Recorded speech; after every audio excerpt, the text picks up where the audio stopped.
ಚಕ್ಕಂತ ಇದೆ ಕರೆಕ್ಟ್ ಆಗಿ.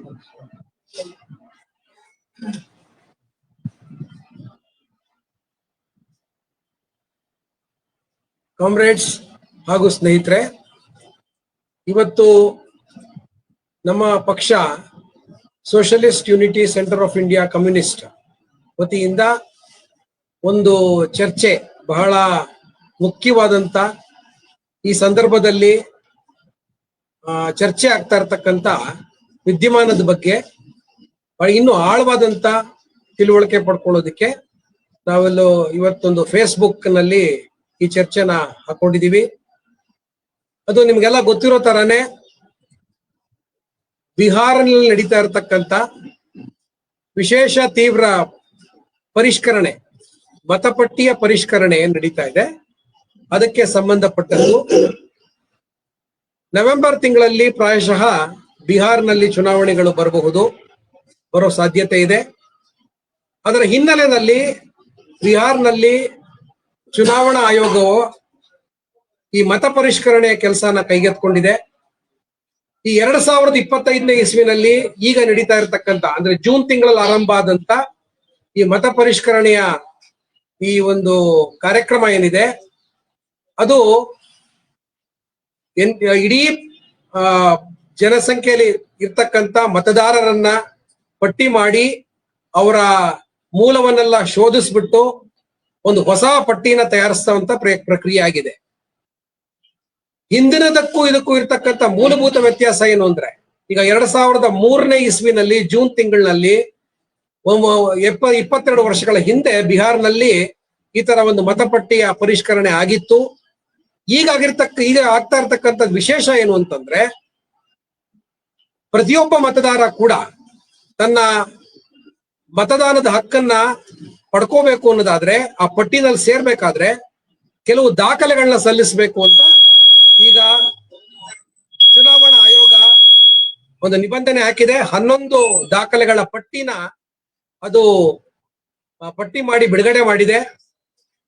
ಈಗ ಈ ಮತಪಟ್ಟಿ ಪರಿಷ್ಕರಣೆ ಸಾಮಾನ್ಯವಾಗಿ ನಡೀತಾ ಇರ್ತಕ್ಕಂತ ಸ್ಟ್ಯಾಂಡರ್ಡ್ ಪ್ರೊಸೀಜರ್ ಅಂತ ಅಂದ್ಕೊಂಡ್ರು ಅಂತ ಕೆಲವರು ವಾದ ಮಾಡ್ತಾ ಇದ್ರು ಕೂಡ, ಕೆಲವು ವಿಶ್ಲೇಷಕರ ಪ್ರಕಾರ ಇದು ಮೊದಲನೇ ಬಾರಿಗೆ 75 ವರ್ಷಗಳ ಸ್ವತಂತ್ರ ಭಾರತ ಇತಿಹಾಸದಲ್ಲಿ ಮೊದಲನೇ ಬಾರಿಗೆ ಹೊಸದಾಗಿ ಮತದಾರರನ್ನ ಸೇರಿಸೋದಕ್ಕಿಂತ ಹೆಚ್ಚಾಗಿ ಈಗ ಯಾರು ಮತದಾರರಂತಿದ್ದಾರೆ ಅವರನ್ನೇ ತೆಗೆಯುವಂತ ಪ್ರಕ್ರಿಯೆ ಇದಾಗಿದೆ ಅಂತ ಹೇಳ್ತಾ ಇದ್ದಾರೆ ಕೆಲವು ವಿಶ್ಲೇಷಕರನ್ನ. ಇದು ವಿಶೇಷ, ಈ ವಿಷಯಕ್ಕೆ ಸಂಬಂಧಪಟ್ಟ ಹಾಗೆ. ಹಾಗಾಗಿ ದೊಡ್ಡ ಬಿರುಗಾಳಿ ಎದ್ದಿದೆ. ಬಿಹಾರ್ನಲ್ಲಿ ನಡೀತಾ ಇರತಕ್ಕಂತ SIR ನಲ್ಲಿ ಈಗ ಅವರೇ ಒಂದು ಸೆಪ್ಟೆಂಬರ್ 17ನೇ ತಾರೀಕು ರಿಲೀಸ್ ಮಾಡಿದಂತ ಮತಪಟ್ಟಿನಲ್ಲಿ 65 ಲಕ್ಷ ಜನ ಮತದಾರರನ್ನ ತೆಗೆದುಹಾಕಲಾಗಿದೆ ಅನ್ನೋ ಪಾಯಿಂಟ್ ಇದೆ. ಕೆಲವರನ್ನ ಅವರು ಆಬ್ಸೆಂಟ್ ಅಂತ ಮಾಡಿದ್ದಾರೆ, ಕೆಲವರನ್ನ ಮೃತರು ಅಂತ ಮಾಡಿದ್ದಾರೆ, ಕೆಲವರನ್ನ ಬೇರೆ ಕಡೆಗೆ ವಲಸೆ ಹೋಗಿದ್ದಾರೆ ಅಂತ ಮಾಡಿದ್ದಾರೆ. ಆದ್ರೆ ಪ್ರಶ್ನೆ ಅಂತಂದ್ರೆ, ಇದು ಬರೀ 65 ಲಕ್ಷ ಜನಕ್ಕೆ ಮಾತ್ರ ಸೀಮಿತವಾಗೋ ಪ್ರಶ್ನೆ ಅಲ್ಲ. ಈಗ ಯಾರನ್ನ ಡ್ರಾಫ್ಟ್ ಎಲೆಕ್ಟೋರಲ್ ರೋಲ್ ನಲ್ಲಿ 7,24,00,000 ಜನನ್ನ ಮತದಾರರು ಅಂತ ಅಂದ್ಬಿಟ್ಟು ತೋರಿಸಿದ್ದಾರೆ, ಅವರೂ ಸಹ ಏನು ದಾಖಲೆಗಳನ್ನ ಕೊಟ್ಟಿದಾರೋ ಅದು ಮತ್ತೆ ಪರಿಷ್ಕರಣೆಗೆ ಹೋಗುತ್ತೆ. ಅದರಲ್ಲಿ ಬರ್ತಕ್ಕಂತ ಪ್ರಶ್ನೆಗಳನ್ನ ತಗೊಂಡು ಮತ್ತೆ ಅವ್ರಿಗೂ ನೋಟಿಸ್ ಕಳಿಸುವಂತ ಪ್ರಕ್ರಿಯೆ ಕೂಡ ಮುಗಿದಿದೆ. ಸೆಪ್ಟೆಂಬರ್ 1ನೇ ತಾರೀಕು ಒಳಗಡೆ ಯಾರ್ಯಾರು ಮತದಾರರು ಅಂತ ಆಗ್ಬೇಕು, ಅವರು ಫಾರಂ 6 ಅನ್ನ ಸಬ್ಮಿಟ್ ಮಾಡ್ಬೇಕು ಅನ್ನೋದು ನಾಳೆಗೆ ಗಡುವು ಕೂಡ ಮುಗಿಲಿದೆ.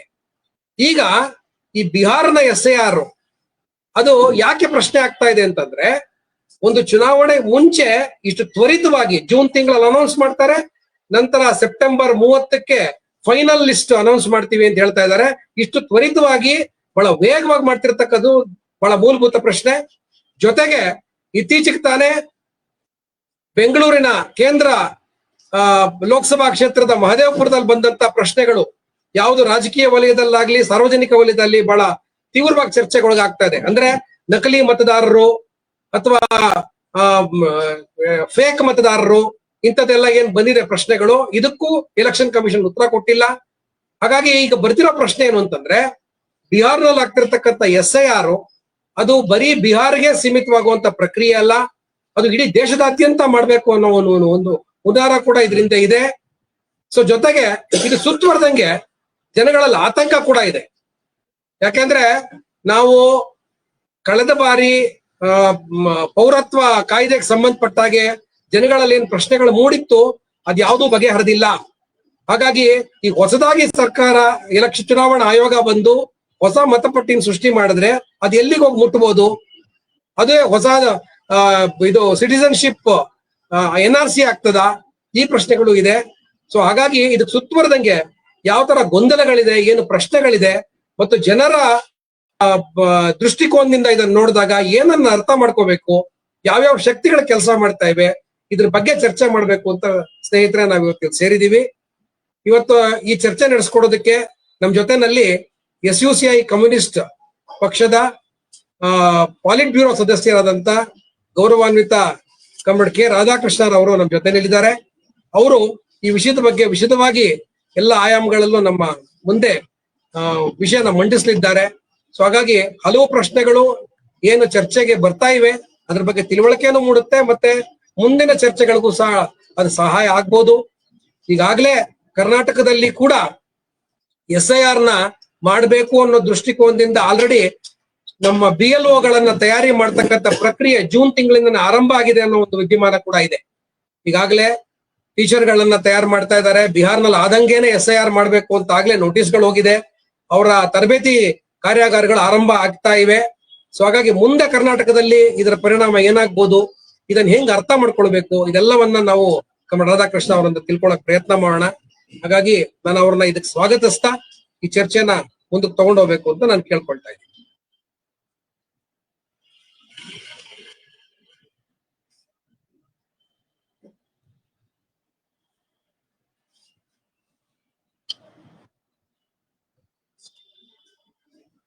ಧನ್ಯವಾದಗಳು ನಮ್ಮ ಶಶಿಕುಮಾರ್ ಅವ್ರಿಗೆ. ಕಾಮ್ರೇಡ್ಸ್ ಹಾಗೂ ಸ್ನೇಹಿತರೆ, ಇವತ್ತಿನ ದಿನ ನಮ್ಮ ಪಕ್ಷ socialist unity centre of India communist Karnataka ರಾಜ್ಯ ಸಮಿತಿ ವತಿಯಿಂದ ಇವತ್ತಿನ ಈ ಒಂದು ಫೇಸ್ಬುಕ್ ಲೈವ್ ಕಾರ್ಯಕ್ರಮ ಹಾಕೊಂಡಿದೆ. ಏನ್ ವಿಷಯ ಅನ್ನೋದನ್ನ ಈಗಾಗಲೇ ಶಶಿಕುಮಾರ್ ಅವರು ನಿಮ್ಮ ಮುಂದೆ ಮಂಡನೆ ಮಾಡಿದ್ದಾರೆ. ಅದೇನಿವತ್ತು ದೇಶದಾದ್ಯಂತ ಗುಲ್ಲೆದ್ದಿದೆ. ಪ್ರಮುಖವಾಗಿ ವಿರೋಧ ಪಕ್ಷಗಳಿಂದ ದೇಶದಾದ್ಯಂತ ಈ ಬಿಹಾರ್ನಲ್ಲಿ ಚುನಾವಣೆ ನಡೆಯೋದಿದೆ ಮುಂಬರೋ ನವೆಂಬರ್ ತಿಂಗಳಲ್ಲಿ. ಆ ಚುನಾವಣೆ ಸಂಬಂಧಪಟ್ಟಂತೆ ನಮ್ಮ ದೇಶದ ಎಲೆಕ್ಷನ್ ಕಮಿಷನ್ ECI ಚುನಾವಣಾ ಆಯೋಗ ಯಾವ ರೀತಿಯಲ್ಲಿ ಈ ಮತದಾರ ಪಟ್ಟಿಯ ಪರಿಷ್ಕರಣೆ ತಗೊಂಡಿದೆ, ಅದನ್ನ ಸ್ಪೆಷಲ್ ಇಂಟೆನ್ಸಿವ್ ರಿವಿಷನ್ ಅಂತಾರೆ, ವಿಶೇಷ ತೀವ್ರತಮ ಪರಿಷ್ಕರಣೆ. ಇದ್ರ ಬಗ್ಗೆ ಈಗಾಗಲೇ ಏನು ಶಶಿಕುಮಾರ್ ನಿಮ್ಮ ಮುಂದೆ ಹೇಳಿದ್ದಾರೆ.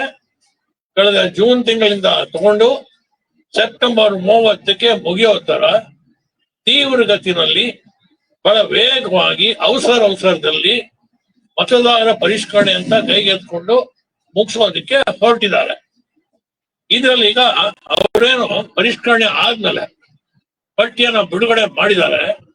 ಅದರಲ್ಲಿ ಹಳೆ ಚುನಾವಣೆಗಿಂತ ಈಗ 65 ಲಕ್ಷ ಮತದಾರರನ್ನ ಕೈಬಿಟ್ಟಿದೆ.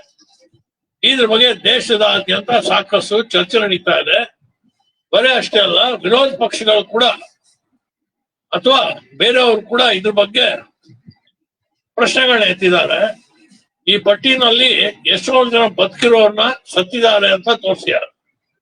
ಆ ಕೆಲವು ಜನರ ಈ ಪತ್ರಿಕಾ ಮಾಧ್ಯಮಗಳ ಮುಂದೆ ಕರ್ಕೊಂಡ್ಬಂದು ತೋರಿಸಿದ್ದಾರೆ. ಮತದಾರ ಪಟ್ಟಿ ಪ್ರಕಾರ ಅವರೆಲ್ಲ ಸತ್ತಿದ್ದಾರೆ, ಅವರೆಲ್ಲ ಜೀವಂತವಾಗಿದ್ದಾರೆ. ಇನ್ ಕೆಲವು ಹಲವಾರು ವಿಶೇಷಗಳಿದೆ. ಸೊ ಸ್ನೇಹಿತರೆ, ಇಲ್ಲಿ ನಾನು ಸ್ವಲ್ಪ ವಿಷಯ ಹೇಳಬೇಕಾಗತ್ತೆ. ಯಾವ ರೀತಿ ಇದೊಂದು ಫ್ಯಾಸಿಸ್ಟ್ ಕ್ರಮ ಆಗಿದೆ ದೇಶದಾದ್ಯಂತ. ಅದು ಕೂಡ ಇವತ್ತಿನ ದಿನ ಕೇಂದ್ರದಲ್ಲಿ ಬಿಜೆಪಿ ನೇತೃತ್ವದ NDA ಸರ್ಕಾರ ಇದೆ. ಆ NDA ಸರ್ಕಾರ ಇದನ್ನ ಕೈಗೆತ್ಕೊಂಡಿದೆ. ಇದು ಕೇವಲ ಬಿಹಾರ್ ಚುನಾವಣೆ ಪ್ರಶ್ನೆ ಅಲ್ಲ. ಹಿಂದೆ ಮಹಾರಾಷ್ಟ್ರ ಚುನಾವಣೆ ನಡೆದಿದೆ, ಹರಿಯಾಣ ಚುನಾವಣೆ ನಡೆದಿದೆ, ಮಧ್ಯಪ್ರದೇಶ ಚುನಾವಣೆ ನಡೆದಿದೆ. ಈವನ್ ಕರ್ನಾಟಕ ಚುನಾವಣೆ ನಡೆದಿದೆ, ಅಸೆಂಬ್ಲಿ, ಹಾಗೆ ಲೋಕಸಭಾ ಚುನಾವಣೆ ನಡೆದಿದೆ. ಅಲ್ಲೆಲ್ಲ ಕೂಡ ಪ್ರಶ್ನೆಗಳು ಇದ್ದಿತ್ತು. ಈಗಲೂ ಕೂಡ ಅದನ್ನ ಜೋಡಿಸ್ಕೊಂಡೇ ಹೇಳ್ತಾರೆ. ಇವೆಲ್ಲ ಕೂಡ ನ್ಯಾಯಸಮ್ಮತವಾಗಿ ನಡೆದಿರೋ ಚುನಾವಣೆಗಳ, ಫ್ರೀ ಅಂಡ್ ಫೇರ್, ಮುಕ್ತವಾಗಿ ನ್ಯಾಯವಾಗಿ ನಡೆದಿದ್ಯಾ? ಇದೊಂದು ಪ್ರಮುಖ ಪ್ರಶ್ನೆ. ಯಾಕಂದ್ರೆ ಸ್ನೇಹಿತರೆ, ಪ್ರಜಾಪ್ರಭುತ್ವ ಅಂದ್ರೆ ಪ್ರಜೆಗಳೇ ಪ್ರಭುಗಳು ಅಂತ ಅರ್ಥ. ಪ್ರಜೆಗಳೇ ಪ್ರಭುಗಳು ಅಂದ್ರೆ ಪ್ರಜೆಗಳು ತಾವೇ ಯಾರನ್ನ ಆಯ್ಕೆ ಮಾಡ್ತಾರೆ, ಅವರೇ ರಾಜ್ಯಭಾರ ನಡೆಸಬೇಕು ಅನ್ನೋ ಅರ್ಥ. ಆದ್ರೆ ಇದೊಂದು ಪವಿತ್ರವಾದಂತ ಹಕ್ಕು. ಏನು ಮತದಾನ ಹಕ್ಕು ಅಂತಾರೆ, ಇದೊಂದು ಪವಿತ್ರವಾದಂತ ಹಕ್ಕು. ಆ ಹಕ್ಕಿಗೆ ಈಗ ಕಳಂಕ ಬಂದಿದ್ಯಾ? ಅದಕ್ಕೆ ಚ್ಯುತಿ ಬಂದಿದ್ಯಾ? ಆ ಹಕ್ಕು ಧ್ವಂಸ ಮಾಡ್ತಾ ಇದ್ದಾರಾ? ಹಾಗಾದ್ರೆ ಏನ್ ನಡೀತಾ ಇದೆ? ಇಲ್ಲಿ ಮೊದಲು ಹೇಳ್ಬೇಕಾಗತ್ತೆ, ಈ ರಾಜಪ್ರಭುತ್ವ ಹೋಗಿ ಪ್ರಜಾಪ್ರಭುತ್ವ ಬಂದ ಮೇಲೆ ಮೂಲಭೂತ ಪರಿವರ್ತನೆ ಆಗಿದ್ದೇನು? ರಾಜಪ್ರಭುತ್ವ ಇದ್ದ ವಂಶಾಡಳಿತ ಇತ್ತು, ವಂಶ ಪಾರಂಪರ್ಯವಾಗಿ ರಾಜಮನೆತನ, ಒಬ್ಬರಾದ್ಮೇಲೆ ಒಬ್ಬರು, ಅವ್ರ ಮಗ, ಅವ್ರ ಮಗ, ಮಗನ್ ಮಗ, ಮಗನ್ ಮಗ, ಇದೇ ರೀತಿ ಆಳ್ವಿಕೆ ನಡೀತಾ ಇತ್ತು. ಅದನ್ನ ತೊಲಗಿಸಿ ಪ್ರಜಾಪ್ರಭುತ್ವ ಅಂತ ಮೊದಲ ಬಾರಿಗೆ ಯುರೋಪ್ ನಲ್ಲಿ ತಂದ್ರು. ಅದು ಯಾವಾಗ ತಂದಿದ್ದು ಅಂದ್ರೆ ಸುಮಾರು 16-17ನೇ ಶತಮಾನದಲ್ಲಿ, ಯಾವಾಗ ದೇಶಗಳಲ್ಲಿ ಬಂಡವಾಳವಾದ ಉದಯ ಆಯ್ತು. ಅಂದ್ರೆ ಊಳಿಗಮಾನ್ಯ ವ್ಯವಸ್ಥೆ, ಊಳಿಗಮಾನ್ಯ ಆರ್ಥಿಕತೆ, ಊಳಿಗಮಾನ್ಯ ರಾಜಕೀಯ ವ್ಯವಸ್ಥೆನ ಕಿತ್ತೋಗುದು, ಹೊಸ ವ್ಯವಸ್ಥೆ ತಂದ್ರು. ಬಂಡವಾಳಶಾಹಿಗಳು ತಮ್ಮ ಪ್ರೊಡಕ್ಷನ್ ಸಿಸ್ಟಮ್, ತಮ್ಮ ಆರ್ಥಿಕತೆಗೆ ತಕ್ಕಂತೆ ಬೇಕಾದಂತ ರಾಜಕೀಯ ವ್ಯವಸ್ಥೆನ ತಂದ್ರು. ಅದನ್ನ ಇತಿಹಾಸದಲ್ಲಿ ಪ್ರಜಾಪ್ರಭುತ್ವ ಅಂತ ಕರೀತಾರೆ. ನಾವು ಅದನ್ನ ಬುರ್ಜ್ವಾ ಪ್ರಜಾಪ್ರಭುತ್ವ ಅಂತ ಇತಿಹಾಸದಲ್ಲಿ ಓದ್ತೀವಿ. ಬುರ್ಜ್ವಾ ಅಂತ ಹೇಳಿದ್ರೆ ಬಂಡವಾಳಗಾರರ ಪ್ರಜಾಪ್ರಭುತ್ವ. ಆವತ್ತಿನ ಅದು ಸೂಕ್ತವಾಗಿತ್ತು, ಸಮಂಜಸವಾಗಿತ್ತು. ರಾಜಪ್ರಭುತ್ವಕ್ಕೆ ವಿರುದ್ಧವಾಗಿ ಪ್ರಜೆಗಳೇ ಅಲ್ಲಿ ರಾಜ್ಯಭಾರ ನಡೆಸಬೇಕು ಅಂತ. ಆದ್ರೆ ಅಲ್ಲಿ ಬಂದಂತ ಪ್ರಜಾಪ್ರಭುತ್ವ ಅಂದ್ರೆ ಬಂಡವಾಳಶಾಹಿ ವ್ಯವಸ್ಥೆಗೆ ಅನುಕೂಲಕರವಾಗಿ, ಯಾವ ರೀತಿಯಾಗಿ ಬೇರೆ ಬೇರೆ ಬಂಡವಾಳಿಗರು ಬಂಡವಾಳ ಹೂಡಿ ತಮ್ಮದೇ ಆದಂತ ಕೈಗಾರಿಕೆಯನ್ನ ಬೆಳೆಸ್ಕೊಂಡು ಹೋಗ್ತಾರೆ. ಆವಾಗ ಯಾರು ರಾಜ್ಯಭಾರ ನಡೆಸಬೇಕು ಅಂತ ಪ್ರಶ್ನೆ ಬಂದಾಗ ಪ್ರತಿಯೊಬ್ಬ ಬಂಡವಾಳಶಾಹಿ ಕೂಡ ತನಗೆ ಬೇಕಾದ ಪಕ್ಷನ ಬೆಂಬಲಿಸ್ತಾರೆ. ಆ ಪಕ್ಷಗಳೆಲ್ಲ ಚುನಾವಣೆ ನಿಂತ್ಕೊಳ್ಳುತ್ತೆ. ಜನ ಯಾರನ್ನ ಆಯ್ಕೆ ಮಾಡ್ತಾರೆ, ಯಾರು ಬಹುಮತ ಬರುತ್ತೆ, ಆ ಪಕ್ಷ ಅಧಿಕಾರ ಚಲಾಯಿಸ್ತಾರೆ. ಆ ಪಕ್ಷ ಆ ಒಬ್ಬ ಬಂಡವಾಳಶಾಹಿಗಳಿಗೆ ಯಾರು ಅವ್ರಿಗೆ ಬೆಂಬಲ ಕೊಟ್ಟಿದ್ದಾರೆ, ಅವ್ರ ಪರವಾದಂತ ಪಾಲಿಸಿಗಳನ್ನ ರೂಪಿಸ್ತಾರೆ. ಈ ರೀತಿಯಾಗಿ ಬಂಡವಾಳಶಾಹಿಗಳಲ್ಲಿ ಏನು ಪೈವೋಟಿ ಇತ್ತು, ಕಾಂಪಿಟಿಷನ್, ಸ್ಪರ್ಧೆ ಇತ್ತು ಆರ್ಥಿಕ ವಲಯದಲ್ಲಿ, ಅದು ರಾಜಕೀಯ ವಲಯದಲ್ಲಿ ಕಾಣಿಸ್ಕೊಂಡಿದ್ದ ರೀತಿ. ಆದ್ರೆ ಐತಿಹಾಸಿಕವಾಗಿ ಅದೊಂದು ಪ್ರಗತಿ ಪರವಾದಂತ ಒಂದು ಹಂತ. ಈ ರೀತಿ ಏನು ಮತದಾನ ಹಕ್ಕು ಬಂತು, ಪ್ರಜಾಪ್ರಭುತ್ವ ಬಂತು, ಅದಕ್ಕೆ ಅದನ್ನ by the people, for the people, of the people ಅಂತ ಕರೆದು, ಜನರಿಂದ, ಜನರಿಗಾಗಿ, ಜನರಿಗೋಸ್ಕರ ಈ ರೀತಿಯಾಗಿ ಬಂದಿತ್ತು. ಐತಿಹಾಸಿಕವಾದ ಪ್ರಗತಿ ಪರವಾದ ಮಜಲು, ಮುನ್ನಡೆ. ಅದು ರಾಜಪ್ರಭುತ್ವ ಮುನ್ನಡೆ. ಪ್ರಜೆಗಳ ಕೈಗೆ ಅಧಿಕಾರ, ಜನನೇ ಅಧಿಕಾರ ಚಲಾಯಿಸಬೇಕು. ಅದ್ಯಾವ್ದ ಮೂಲಕ? ಮತದಾನ. ಅದಕ್ಕೆ ಬಂದಂತ ಹೆಚ್ಚು ಕಡಿಮೆ ಎಲ್ಲಾ ಕಡೆ ಬಂದಿದ್ದು ಪಾರ್ಲಿಮೆಂಟರಿ ವ್ಯವಸ್ಥೆ. ಕೆಲವು ಕಡೆ ಅಧ್ಯಕ್ಷೀಯ ಮಾದರಿ ಇದೆ, ಅದು ಬೇರೆ. ಅದು ಪಾರ್ಲಿಮೆಂಟರಿ ವ್ಯವಸ್ಥೆ ಬಂತಾವಾಗ ಬಹುಮತ ಯಾರಿಗಿದೆಯೋ ಅವರು ಅಧಿಕಾರ ಚಲಾಯಿಸ್ಲಿ, ಅವರೇ ಪ್ರಧಾನಿ ಆಗ್ತಾರೆ, ಅವರೇ ಕ್ಯಾಬಿನೆಟ್ ನ ರೂಪಿಸ್ತಾರೆ, ಆ ಕ್ಯಾಬಿನೆಟ್ ಮಂತ್ರಿಗಳನ್ನ ನೇಮಿಸ್ತಾರೆ. ಈ ರೀತಿ ರಾಜ್ಯಭಾರ ನಡೆಸ್ತಾರೆ. 4 ವರ್ಷಕ್ಕೂ 5 ವರ್ಷಕ್ಕೊಮ್ಮೆ ಚುನಾವಣೆ ನಡೆಯುತ್ತೆ. ಮತ್ತೆ ಜನಗಳಿಗೆ ಎಲ್ಲಾ ಪಕ್ಷಗಳು ಬರ್ತಾರೆ, ಮತ್ತೆ ಜನ ವೋಟ್ ಹಾಕ್ತಾರೆ. ಇದು ಪ್ರಜಾಪ್ರಭುತ್ವದ ಉಗಮ, ಆರಂಭ ಹಂತದಲ್ಲಿ ಇದ್ದಂತ ಪ್ರಜಾಪ್ರಭುತ್ವ. ಅಷ್ಟು ಮಟ್ಟಿಗೆ ಐತಿಹಾಸಿಕವಾಗಿ ಸಮಂಜಸವಾಗಿತ್ತು. ಇದು ನಾವು ತಪ್ಪಾಯ್ತು ಅಂತ ಹೇಳೋಂಗಿಲ್ಲ. ಆ ಕಾಲಕ್ಕೆ ತಕ್ಕಂತೆ ಇದು ಅತ್ಯಂತ ಸಮಂಜಸವಾಗಿರುವಂತ ವ್ಯವಸ್ಥೆ. ಅದು ಇವಾಗ ಏನಾಗ್ತಾ ಇದೆ? ನಾನು ಹೇಳ್ತಾ ಇರೋದು ಬರೀ ಭಾರತ ಅಲ್ಲ, ಜಗತ್ತಿನಾದ್ಯಂತ ಆ ಬಂಡವಾಳಶಾಹಿ ವ್ಯವಸ್ಥೆ ಇನ್ನೊಂದು ಹಂತ ತಲುಪಿದೆ, ತನ್ನ ಕೊನೆಯ ಹಂತ ತಲುಪಿದೆ. ಏಕಸ್ವಾಮ್ಯ ಬಂಡವಾಳಶಾಹಿ ಹಂತ ಅಂದ್ರೆ ಸಾಮ್ರಾಜ್ಯವಾದಿ ಹಂತ ಅಂತ ಕೊಮೆಂಟ್ ಲೆನಿನ್ ಅದನ್ನ ವರ್ಣಿಸ್ತಾರೆ. ಈ ಸಾಮ್ರಾಜ್ಯವಾದಿ ಹಂತದಲ್ಲಿ ಕ್ಯಾಪಿಟಲಿಸಂ ಇವತ್ತು ಆರಂಭ ದಿನಗಳಲ್ಲ, ಅದು ಕೊನೆ ಉಸಿರೆಳೆಯುವಂತ ದಿನ. ಇನ್ನು ಅದು ಸಮಾಜಕ್ಕೆ ಪೂರಕವಾಗಿ ಕೆಲಸ ಮಾಡ್ತಾ ಇಲ್ಲ, ಸಮಾಜದ ಪ್ರಗತಿಗೆ. ಇನ್ ಮುಂದೆ ಬಂಡವಾಳದ ಸಮಾಜವನ್ನ ಮುನ್ನಡೆಸಕ್ಕಾಗಲ್ಲ. ಬದಲಿಗೆ ಅದು ಸಮಾಜಕ್ಕೆ ಅಡ್ಡಿಯಾಗಿ ನಿಂತಿದೆ, ಬಂಡೆಗಲ್ಲ ನಿಂತಿದೆ. ಅದನ್ನು ತೊಲಗಿಸ್ತೀರಾ ಸಮಾಜದ ಪ್ರಗತಿ ಸಾಧ್ಯ ಇಲ್ಲ. ಈ ಹಂತದಲ್ಲಿ ಬಂಡವಾಳಶಾಹಿಗಳು ಹೆಚ್ಚಾಗಿ ಅವರೇ ಒಂದ್ ಕಾಲದಲ್ಲಿ ಯಾವ ಹಕ್ಕುಗಳನ್ನ ಎತ್ತಿಡ್ದಿದ್ರು, ಜನಗಳ ಹಕ್ಕುಗಳನ್ನ, ಆ ಹಕ್ಕುಗಳನ್ನೆಲ್ಲ ಕಸಿದುಕೊಳ್ತಾ ಇದ್ದಾರೆ, ಮೊಟಕುಗೊಳಿಸ್ತಾ ಇದ್ದಾರೆ. ಯಾಕೆ?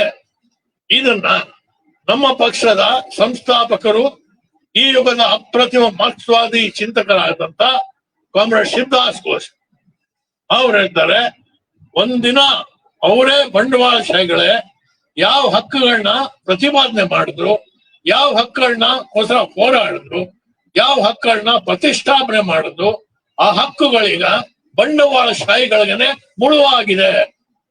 ಇದು ಬಹಳ ಸ್ಪಷ್ಟವಾಗಿ ಕಾಮ್ರೇಡ್ ಶಿವದಾಸ್ ಘೋಷ್ ಹೇಳ್ತಾರೆ. ಯಾಕಂದ್ರೆ ಬಂಡವಾಳವಾದ ಇವತ್ತು ಪ್ರತಿಗಾಮಿಯಾಗಿದೆ, ಸಮಾಜದ ಪ್ರಗತಿಗೆ ಅಡ್ಡವಾಗಿ ನಿಂತಿದೆ. ಅದಕ್ಕೇನೆ ಅವರೇ ಪ್ರತಿಷ್ಠಾಪನೆ ಮಾಡಿದಂತ ಹಕ್ಕುಗಳು ಅವ್ರಿಗೆ ಮುಳುವಾಗಿದೆ. ಯಾವ ಹಕ್ಕುಗಳದು? ವ್ಯಕ್ತಿ ಸ್ವಾತಂತ್ರ್ಯ, ಪತ್ರಿಕಾ ಸ್ವಾತಂತ್ರ್ಯ, ಪ್ರಜಾತಂತ್ರ, ಮತದಾನ, ಏನಿವೆಲ್ಲ ಹಕ್ಕುಗಳಿದೆ. ಬರೇ ಅಷ್ಟೇ ಅಲ್ಲ, ಆರಂಭ ದಿನಗಳಲ್ಲಿ ಬಂಡವಾಳವಾದ ಬಲಿಷ್ಠ ಪರವಾಗಿ ನಿಂತ್ಕೊಂಡಿಲ್ಲ, ದುರ್ಬಲ ಪರವಾಗಿ ನಿಂತ್ಕೊಳ್ತು. ಪುರುಷ ಪರವಾಗಿ ನಿಂತ್ಕೊಂಡಿಲ್ಲ, ಹೆಣ್ಣು ಮಕ್ಕಳ ಪರವಾಗಿ ನಿಂತ್ಕೊಂಡ್ರು. ಜಾತಿ ಪದ್ಧತಿಯಲ್ಲಿ ಮೇಲ್ಜಾತಿ ಪರ ನಿಂತ್ಕೊಂಡಿಲ್ಲ, ದಮನಿತ ಜಾತಿಗಳ ಪರ ನಿಂತ್ಕೊಂಡು. ಸಂಖ್ಯಾತ ಧಾರ್ಮಿಕತೆ ಬಗ್ಗೆ ಪರವಾಗಿ ನಿಂತ್ಕೊಂಡಿಲ್ಲ, ಅಲ್ಪಸಂಖ್ಯಾತ ಬಗ್ಗೆ ನಿಂತ್ಕೊಂತು. ಒಟ್ಟಾರೆಯಾಗಿ ಮೈನಾರಿಟಿ ಹಕ್ಕುಗಳನ್ನ ರಕ್ಷಣೆಗೋಸ್ಕರ ನಿಂತ್ಕೊಂತು. ದಮನಿತರ ಹಕ್ಕುಗಳ ರಕ್ಷಣೆಗೆ ಬದ್ಧವಾಗಿತ್ತು. ಅದು ಪ್ರಜಾತಂತ್ರ. ಇದು ಪ್ರಜಾತಂತ್ರ ಧೋರಣೆ ಅಂತ ಕರಿತೀವಿ. ಯಾವಾಗ ಬಂಡವಾಳವಾದದ ಆರಂಭದ ದಿನಗಳಲ್ಲಿ ಡೆಮಾಕ್ರೆಟಿಕ್ ಔಟ್ಲುಕ್, ನಮ್ಮ ಪ್ರಜಾತಾಂತ್ರಿಕ ದೃಷ್ಟಿಕೋನ ಹೀಗೆ ಇದ್ದಿತ್ತು, ಬಹಳ ವಿಶಾಲವಾಗಿತ್ತು, ವಿಶಾಲ ಮನೋಭಾವನ ಸೃಷ್ಟಿ ಮಾಡ್ತಾ ಇತ್ತು. ಆದ್ರೆ ಇವಾಗ ಆ ಕ್ಯಾಪಿಟಲಿಸಂ ಸಾಯುವಂತದ್ದು ಬಂದಾಗ ಈಗ ಫ್ಯಾಸಿಸ್ಟ್ ಆಗಿದೆ. ಫ್ಯಾಸಿಸ್ಟ್ ಅಂದ್ರೆ ಏನರ್ಥ? ಇವಾಗ ಎಲ್ಲ ರಿವರ್ಸ್ ಆಗಿದೆ.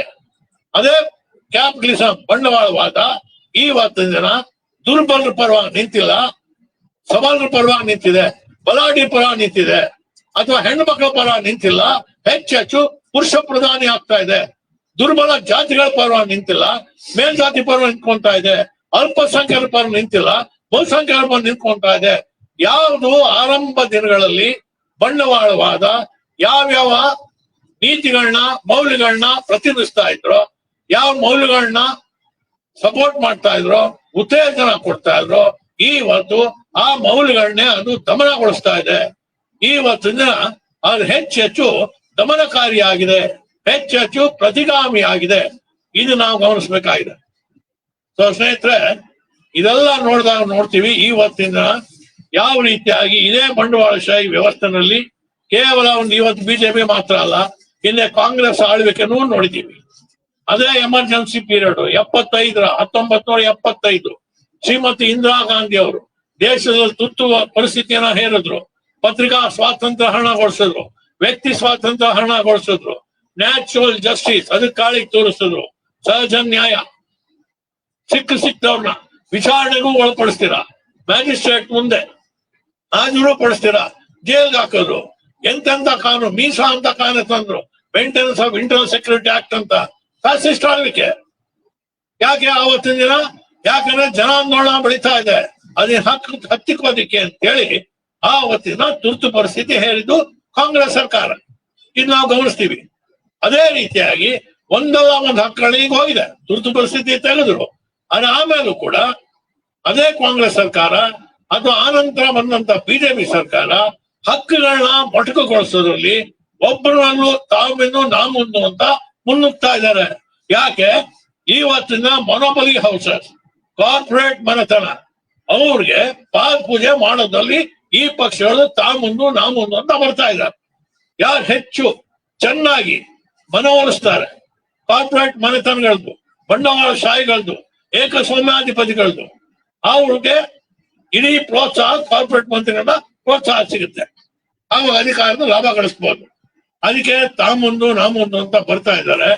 ಇದ್ರ ಅವರು ತಮ್ಮ ಪ್ರಾಬಲ್ಯ ಮೆರಿಬೇಕು, ತಮ್ಮ ದಕ್ಷತೆ ಮೆರಿಬೇಕು. ಯಾರು ಹೆಚ್ಚು ಜನಗಳನ್ನ ಭ್ರಮನಲ್ಲಿ ಮುಳುಗಿಸ್ತೀವಿ, ಇನ್ನೂ ಪ್ರಜಾತಂತ್ರ ಇದೆ, ಇನ್ನೂ ಡೆಮಾಕ್ರಸಿ, ಲಾರ್ಜೆಸ್ಟ್ ಡೆಮಾಕ್ರಸಿ ಅಂದ್ ಅರ್ಥ, ಈ ರೀತಿ ಎಲ್ಲ ಹೇಳಿ ಜನಗಳ ಕಣ್ಣಿಗೆ ಮಣ್ಣೆರ್ಸಿ ಶೋಷಣೆಯನ್ನ ತೀವ್ರಗೊಳಿಸ್ಬೇಕು. ಎಲ್ಲಾ ಸಮಸ್ಯೆಗಳನ್ನ ಜನಗಳ ಗಮನ ಬೇರೆ ಕಡೆ ಸೆಳಿಬೇಕು. ಇದು ಮಾಡ್ತಾ ಬಂದಿದ್ದಾರೆ. ಸ್ನೇಹಿತರೆ, ಇವಾಗ ಏನ್ ಬಿಜೆಪಿ ಆಳ್ವಿಕೆ ನಾವು ನೋಡ್ತಾ ಇದೀವಿ, ಕಳೆದ 11 ವರ್ಷಗಳಿಂದ ಯಾವ ಇದೇ ಬಿಜೆಪಿ ಆಳ್ವಿಕೆ ಇದೆ, ಇದೇ ನರೇಂದ್ರ ಮೋದಿ ಅವರ ಸರ್ಕಾರ ಇದೆ. ಕಳೆದ 11 ವರ್ಷಗಳಿಂದ ನಾವು ಯಾವ ಎಂತೆಂತ ಹಕ್ಕುಗಳನ್ನ ಕೊಡಿಸಿದ್ದಾರೆ. UAP ಅಂತ ಕಾನೂನು ತಂದಿದ್ದಾರೆ, ಬೇರೆ ಬೇರೆ ತರಾವರಿ ಕಾನೂನುಗಳನ್ನ ತಂದಿದ್ದಾರೆ. ಇಲ್ಲಿ ಬೇರೆ ಬೇರೆ ಸಂಸ್ಥೆಗಳಿದೆ, ಸರ್ಕಾರಿ ಸಂಸ್ಥೆಗಳು, ED ಇರ್ಬೋದು, ಅಥವಾ ಇನ್ಕಮ್ ಟ್ಯಾಕ್ಸ್ ಇರ್ಬೋದು, ಅಥವಾ CBI ಇರ್ಬೋದು, ಬೇರೆ ಬೇರೆ ಸಂಸ್ಥೆಗಳನ್ನ, ಈವನ್ ನ್ಯಾಯಾಲಯ ಕೂಡ ಎಲ್ಲಾನು ಕೂಡ ಕಮಿಟೆಡ್ ಮಾಡಿದ್ದಾರೆ. ಸರ್ಕಾರಕ್ಕೆ, ಆಡಳಿತ ಪಕ್ಷಕ್ಕೆ ಬದ್ಧಗೊಳಿಸ್ಬಿಟ್ಟು ಪಕ್ಷಕ ಪರವಾಗಿ ಅವರು ಕೆಲಸ ಮಾಡೋತ್ರ ಮಾಡ್ತಾ ಇವೆ.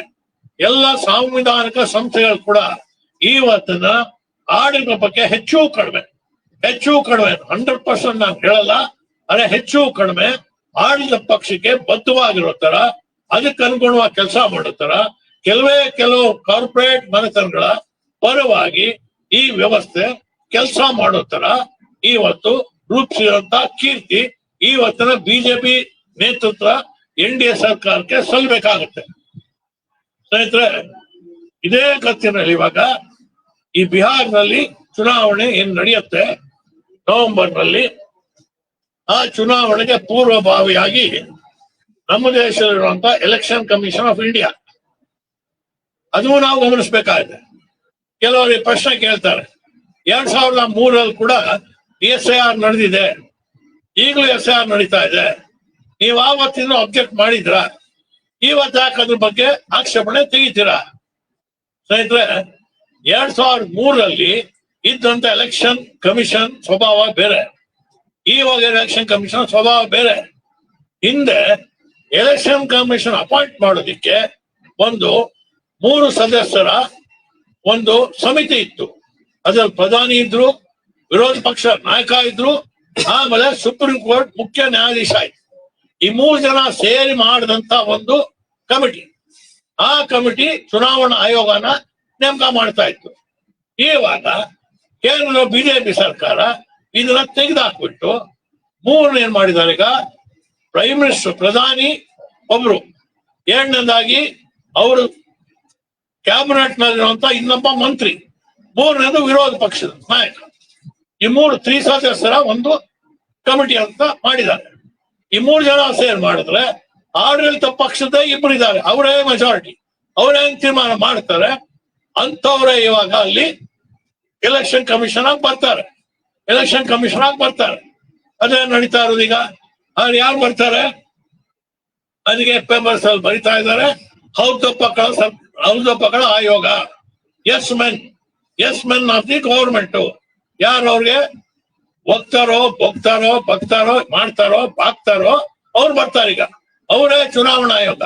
ಆ ರೀತಿ ಇರುವಂತಹ ಚುನಾವಣಾ ಆಯೋಗ ಇವಾಗ ಈ ಸ್ಪೆಷಲ್ ಇಂಟೆನ್ಸಿವ್ ಇದನ್ನ ರಿವಿಷನ್ ಅಂತ ಮಾಡ್ತಾ ಇದ್ದಾರೆ. ವಿಶೇಷ ತೀವ್ರತಮ ಪರಿಷ್ಕರಣ ಇವಾಗ ಕೈ ತಗೊಂಡ್ರೆ. ಸೊ 2003 ಇದ್ದಿದ್ದು ಚುನಾವಣಾ ಆಯೋಗನೇ ಬೇರೆ ನೇಮಕಾತಿ ಆಗಿದ್ದು. ಇವಾಗ ನೇಮಕಾತಿ ಆಗಿರೋದು ಆಡಳಿತ ಪಕ್ಷದ ಅನುಗುಣವಾಗಿ ತಮಗೆ ಬೇಕಾದ ಹೌದಗಳನ್ನ ಕೂರಿಸ್ತಾರೆ ಅಂತ ಆರೋಪ ಇದೆ. ಇದೆಲ್ಲ ಮಾಧ್ಯಮಗಳಲ್ಲೂ ಬರ್ತಾ ಇದೆ. ಎರಡನೇದಾಗಿ 2003 ಪರಿಷ್ಕರಣೆ ಆದಾಗ 8 ತಿಂಗಳ ಕಾಲ ಆಯ್ತು. ಚುನಾವಣೆಗೆ ಪೂರ್ವಭಾವಿಯಾಗಿ 8 ತಿಂಗಳ ಕಾಲದಲ್ಲಿ ಅದನ್ನ ಮಾಡಿ ಜನಗಳ ಮುಂದೆ ಇರಿಸಿ ಆಮೇಲೆ ಜನಗಳಿಂದ ಆಕ್ಷೇಪಣೆ ತರಿಸೋ ಅವಕಾಶ ಆಯ್ತು. ಆದ್ರೆ ಇವಾಗ ಜೂನ್ ತಿಂಗಳಲ್ಲಿ ಆರಂಭ ಮಾಡಿ ಆಗಸ್ಟ್ ಅಲ್ಲಿ ಮುಗಿಸಿ ಕೇವಲ 2 ತಿಂಗಳಿದೆ ಅಂತ ಚುನಾವಣೆ ಇವಾಗ ಟೈಮ್ ಕೊಟ್ಟಿದ್ದಾರೆ. ನೀವೇನೇನು ಹೇಳ್ಬೇಕು ಹೇಳಿ, ಕರೆಕ್ಷನ್ ಬೇಕಾ ಹೇಳಿ ಅಂತ ಇವಾಗ ಕೊಡ್ತಾ ಇದ್ದಾರೆ. ಬರಷ್ಟೆಲ್ಲ ಮಾನದಂಡಗಳ ಬದಲಾಗಿದೆ. ಇವಾಗ ಏನ್ ನಡೆಸಿದ್ದಾರೆ ಈ ಪರಿಷ್ಕರಣೆ ಅನ್ನೋದನ್ನ, ಈ 11 ಡಾಕ್ಯುಮೆಂಟ್ಸ್ ಇದೆ. ಈ 11 ಡಾಕ್ಯುಮೆಂಟ್ಸ್ ಅಲ್ಲಿ ಏನವರು ಚುನಾವಣಾ ಆಯೋಗ ಹೇಳ್ತಾ ಇದ್ದಾರೆ, ನೀವು ಡಾಕ್ಯುಮೆಂಟ್ ತೋರಿಸಿದ್ರೆ ನಿಮ್ಮ ಹೆಸರು ಸೇರಿಸ್ತೀವಿ ಅಂತ ಹೇಳ್ತಾರೆ. ಆ ಡಾಕ್ಯುಮೆಂಟ್ ಅಲ್ಲಿ ಆಧಾರ್ ಕಾರ್ಡ್ ಇಲ್ಲ. ಎರಡನೇದಾಗಿ ಚುನಾವಣಾ ಆಯೋಗನೇ ಕೊಟ್ಟಂತ ಮತದಾರರ ಚೀಟಿ ಇಲ್ಲ, ವೋಟರ್ಸ್ ID ಕಾರ್ಡ್ ಇಲ್ಲ. ಮೂರನೇದಾಗಿ ಪ್ಯಾನ್ ಕಾರ್ಡ್ ಇತ್ತು, ಅದು ಇಲ್ಲ. ನಾಲ್ಕನೇದಾಗಿ ರೇಷನ್ ಕಾರ್ಡ್ ಇತ್ತು, ಅದು ಇಲ್ಲ. ಈ 3-4 ಏನಿದೆ ಹೆಚ್ಚು ಕಡಿಮೆ ಎಲ್ಲಾ ಜನಗಳಲ್ಲೂ ಸಿಗುವಂತದ್ದು, ಬಹುತೇಕ ಜನಗಳಲ್ಲಿ ಇರುವಂತ ಆಧಾರ್ ಕಾರ್ಡು ಅಥವಾ ನಿಮ್ಮ ಚುನಾವಣಾ ಆಯೋಗ ನೀವೇ ಕೊಟ್ಟಂತ ವೋಟರ್ಸ್ ID ಕಾರ್ಡ್, ಮತದಾರರ ಚೀಟಿ, ಅದೂ ಇಲ್ಲ. ರೇಷನ್ ಕಾರ್ಡು ಇಲ್ಲ, ಪ್ಯಾನ್ ಕಾರ್ಡು ಇಲ್ಲ. ಬೇರೆದೆಲ್ಲ ಇಷ್ಟು ಲಿಸ್ಟ್ ಹಾಕಿದಿರ ನೀವು. ಅದೆಂತ ಲಿಸ್ಟ್ ಕೊಟ್ಟಿದ್ದೀರಾ? ನಿಮ್ಮ ಬರ್ತ್ ಸರ್ಟಿಫಿಕೇಟ್ ಬೇಕು, ಅಪ್ಪ ಅಮ್ಮನ ಬರ್ತ್ ಸರ್ಟಿಫಿಕೇಟ್ ಬೇಕು. 87ನೇ ಇಸ್ವಿನಲ್ಲಿ ಆವಾಗ ಬರ್ಸಿಕೊಂಡು ನಿಮ್ಮ ಅಪ್ಪ ಯಾವಾಗ ಹುಟ್ಟಿದ್ರು, ಎಲ್ಲಿ ಹುಟ್ಟಿದ್ರು, ಯಾವ ಸ್ಥಳದಲ್ಲಿ, ಯಾವ ಟೈಮಲ್ಲಿ ಬರ್ತ್ ಸರ್ಟಿಫಿಕೇಟ್ ಬೇಕು. ಆಮೇಲೆ ಇನ್ಯಾವುದೋ 87ರಿಂದ 2004, 2004ರಿಂದ ಇಲ್ಲಿವರೆಗೂ 87 ಮುಂಚೆಯಿಂದ ಇಂಥ ಕೆಲವು ಡಾಕ್ಯುಮೆಂಟ್ಸ್ 87 2004ವರೆಗೂ ಅಪ್ಪಂದು ಬೇಕು, ಅಪ್ಪನ ಅಮ್ಮನ ಬೇಕು. 2004ರಿಂದ ಆಚೆ ಅಪ್ಪ ಅಮ್ಮ ಇಬ್ಬರದು ಬೇಕು ಬರ್ತ್ ಸರ್ಟಿಫಿಕೇಟ್. ಸ್ನೇಹಿತರೆ, ಎಂತ ಕಠಿಣವಾದ ಷರತ್ತುಗಳನ್ನ ಹಾಕಿದೆ ಚುನಾವಣಾ ಆಯೋಗ. ಅದು ನಮ್ಮಂತ ಹಿಂದುಳಿದಿರೋ ದೇಶ, ಬ್ಯಾಕ್ವರ್ಡ್ ಆಗಿರೋ ದೇಶದಲ್ಲಿ ನಮ್ಮಲ್ಲಿ ಇವೆಲ್ಲ ರಿಜಿಸ್ಟ್ರೇಷನ್ಗಳೇ ನಡೆಯಲ್ಲ. ಹಳ್ಳಿಗಾಡು ಪ್ರದೇಶಗಳಲ್ಲಿ, ಬುಡಕಟ್ಟು ಜನಾಂಗಗಳಲ್ಲಿ, ಸ್ಲಮ್ಸ್ ಗಳಲ್ಲಿ ಇದೆಲ್ಲ ರಿಜಿಸ್ಟ್ರೇಷನ್ ಮಾಡೋದು, ಬರ್ತ್ ಆಮೇಲೆ ಡೆತ್, ಇದೆಲ್ಲ ಕೂಡ ರಿಜಿಸ್ಟರ್ ಮಾಡೋದು. ಅಲ್ಲಿ ಹೋಗ್ಬಿಟ್ಟು ಅದನ್ನ ಸಲ್ಲಿಸೋದು, ಅಪ್ಲಿಕೇಶನ್ ಸಲ್ಲಿಸ್ಬೇಕು, ಅದನ್ನ ದಾಖಲೆ ಮಾಡ್ಬೇಕು ಅಂತ ಈ ಪದ್ಧತಿಗಳು ನಮ್ಮಲ್ಲಿ ಇಲ್ಲ. ಅದು ಕೂಡ ಜನ ಎಲ್ಲ ಎಜುಕೇಟೆಡ್ ಅಲ್ಲ. ಎಜುಕೇಟೆಡ್ ಇದ್ರೂ ಕೂಡ ಇದೆಲ್ಲ ಅಭ್ಯಾಸಗಳಿಲ್ಲ. ಅದಕ್ಕೆ ಇದೆಲ್ಲ ಕೂಡ ಬಹುತೇಕ ಜನಗಳ ಹತ್ರ ಈ ಸರ್ಟಿಫಿಕೇಟ್ಸ್ ಇಲ್ಲ. ಸರ್ಟಿಫಿಕೇಟ್ಸ್ ಇಲ್ಲ ಅಂದ್ರೆ ಏನಾಗುತ್ತೆ, ನೀವೊಂದನ್ನು ಪ್ರೊಡ್ಯೂಸ್ ಮಾಡಕ್ಕಾಗಲ್ಲ ಅಂದ್ರೆ ನಿಮ್ಮನ್ನ ಮತದಾರರು ಅಂತ ಪರಿಗಣಿಸಲ್ಲ, ನಿಮ್ಮ ಹೆಸರನ್ನ ಈ ವೋಟರ್ಸ್ ಸೇರ್ಸಲ್ಲ. ಇವಾಗ ನಮ್ಮ ಚುನಾವಣಾ ಆಯೋಗ ಏನ್ ಮಾಡಿದ್ದಾರೆ, 65 ಲಕ್ಷ ಜನನ ತೆಗೆದಾಕ್ಬಿಟ್ಟಿದ್ದಾರೆ. ಏನ್ ಹೇಳ್ತಾರೆ ಅವರು, 65 ಲಕ್ಷ ಎಷ್ಟೋ ಜನ ಸತ್ತೋಗಿದ್ದಾರೆ. ಬರೀ ಅಷ್ಟೇ ಅಲ್ಲ, ಎಷ್ಟೋ ಜನ ವಲಸೆ ಹೋಗಿರ್ತಾರೆ, ಅನಗತ್ಯವಾಗಿ ಅವ್ರ ಹೆಸರ ಸೇರ್ಕೊಂಡ್ಬಿಟ್ಟಿದೆ, ಅದಕ್ಕೆ ತೆಗೆದಾಕಿದೀವಿ ಅಂತೇಳಿ. ಸ್ನೇಹಿತರೆ, ಇಲ್ಲಿ ನಾವು ಗಮನಿಸಬೇಕಾಗಿದೆ, ಪ್ರತಿ ಸಲ ಮತದಾರ ಪಟ್ಟಿ ಪರಿಷ್ಕರಣೆ ಆದಾಗ ಸಂಖ್ಯೆ ಜಾಸ್ತಿ ಆಗುತ್ತೆ, ಸಂಖ್ಯಾಬಲ. ಒಂದ್ ಯಾವುದೇ ರಾಜ್ಯದಲ್ಲಿ ಮತದಾರರ ಸಂಖ್ಯಾಬಲ ಜಾಸ್ತಿ ಆಗುತ್ತೆ. ಇಲ್ಲಿ ಬಿಹಾರದಲ್ಲಿ ವಿಚಿತ್ರವಾಗಿ 65 ಲಕ್ಷ ಬಿದ್ದಿದೆ, ಆರೋಪಗಳಿದೆ. ಮೊನ್ನೆ ತಾನೇ ಮಹಾರಾಷ್ಟ್ರ ಚುನಾವಣೆ ನಡೆದಿದೆ, ಅಲ್ಲಿ ಹಳೆ ಕಂಪೇರ್ ಮಾಡಿದ್ರೆ ಹೊಸ ಪಟ್ಟಿನಲ್ಲಿ 41 ಲಕ್ಷ ಜಾಸ್ತಿ. ಈಗ ಬಿಹಾರದಲ್ಲಿ 65 ಲಕ್ಷ ಬಿದ್ದೋಗಿದೆ. ಇಲ್ಲ ಅಂತ ನಮ್ಮ ಚುನಾವಣಾ ಆಯೋಗ ಘೋಷಣೆ ಮಾಡ್ತಾ ಇದ್ದಾರೆ. ಆಯ್ತು, ಘೋಷಣೆ ಮಾಡಿದ್ರು. ಇಲ್ಲಿಗೆ ವಿರೋಧ ಪಕ್ಷಗಳ ಧ್ವನಿ ಎತ್ತಿದ್ದಾರೆ, ಇದೆಲ್ಲ ಫೇಕ್ ಅಂತ, ತಪ್ಪಾಗಿ ಮಾಡಿದ್ದೀರಾ ಅಂತ ಹೇಳಿ. ಬರೇ ಅಷ್ಟೇ ಅಲ್ಲ, ವಿರೋಧ ಪಕ್ಷಗಳೆಲ್ಲ ಕೂಡ ಹಲವಾರು ದಾಖಲೆ ಕೊಡ್ತಾ ಇದ್ದಾರೆ. ಸ್ನೇಹಿತರೆ, ವಿರೋಧ ಪಕ್ಷಗಳು ಈಗ ದಾಖಲೆ ಸಿಕ್ತು ಅಂತ ನಾನು ಹೇಳಲ್ಲ, ಇದೆಲ್ಲ ಕೂಡ ನಮ್ಗೆ ಗೊತ್ತಿರ್ಬೇಕು. ಹಿಂದೆ ಕೂಡ ವಿರೋಧ ಪಕ್ಷಗಳು ಗೊತ್ತಿದೆ, ಏನೋ ಅದು ಬೇರೆ ಅಧ್ಯಾಯ ಆಗತ್ತೆ. ವಿರೋಧ ಪಕ್ಷಗಳು ಕೂಡ ಇದ್ರ ಲಾಭ ಗಳಿಸ್ಕೊಂಡಿದ್ದಾರೆ, ಅದಕ್ಕೆ ಅವ್ರು ಕೂಡ ಧ್ವನಿ ಎತ್ತಿರಲ್ಲ. ಇವಾಗ ಧ್ವನಿ ಎತ್ತಾ ಇದ್ದಾರೆ, ಅಟ್ಲೀಸ್ಟ್ ಕೊನೆ ಪಕ್ಷ ಎತ್ತಿದ್ರಲ್ಲ.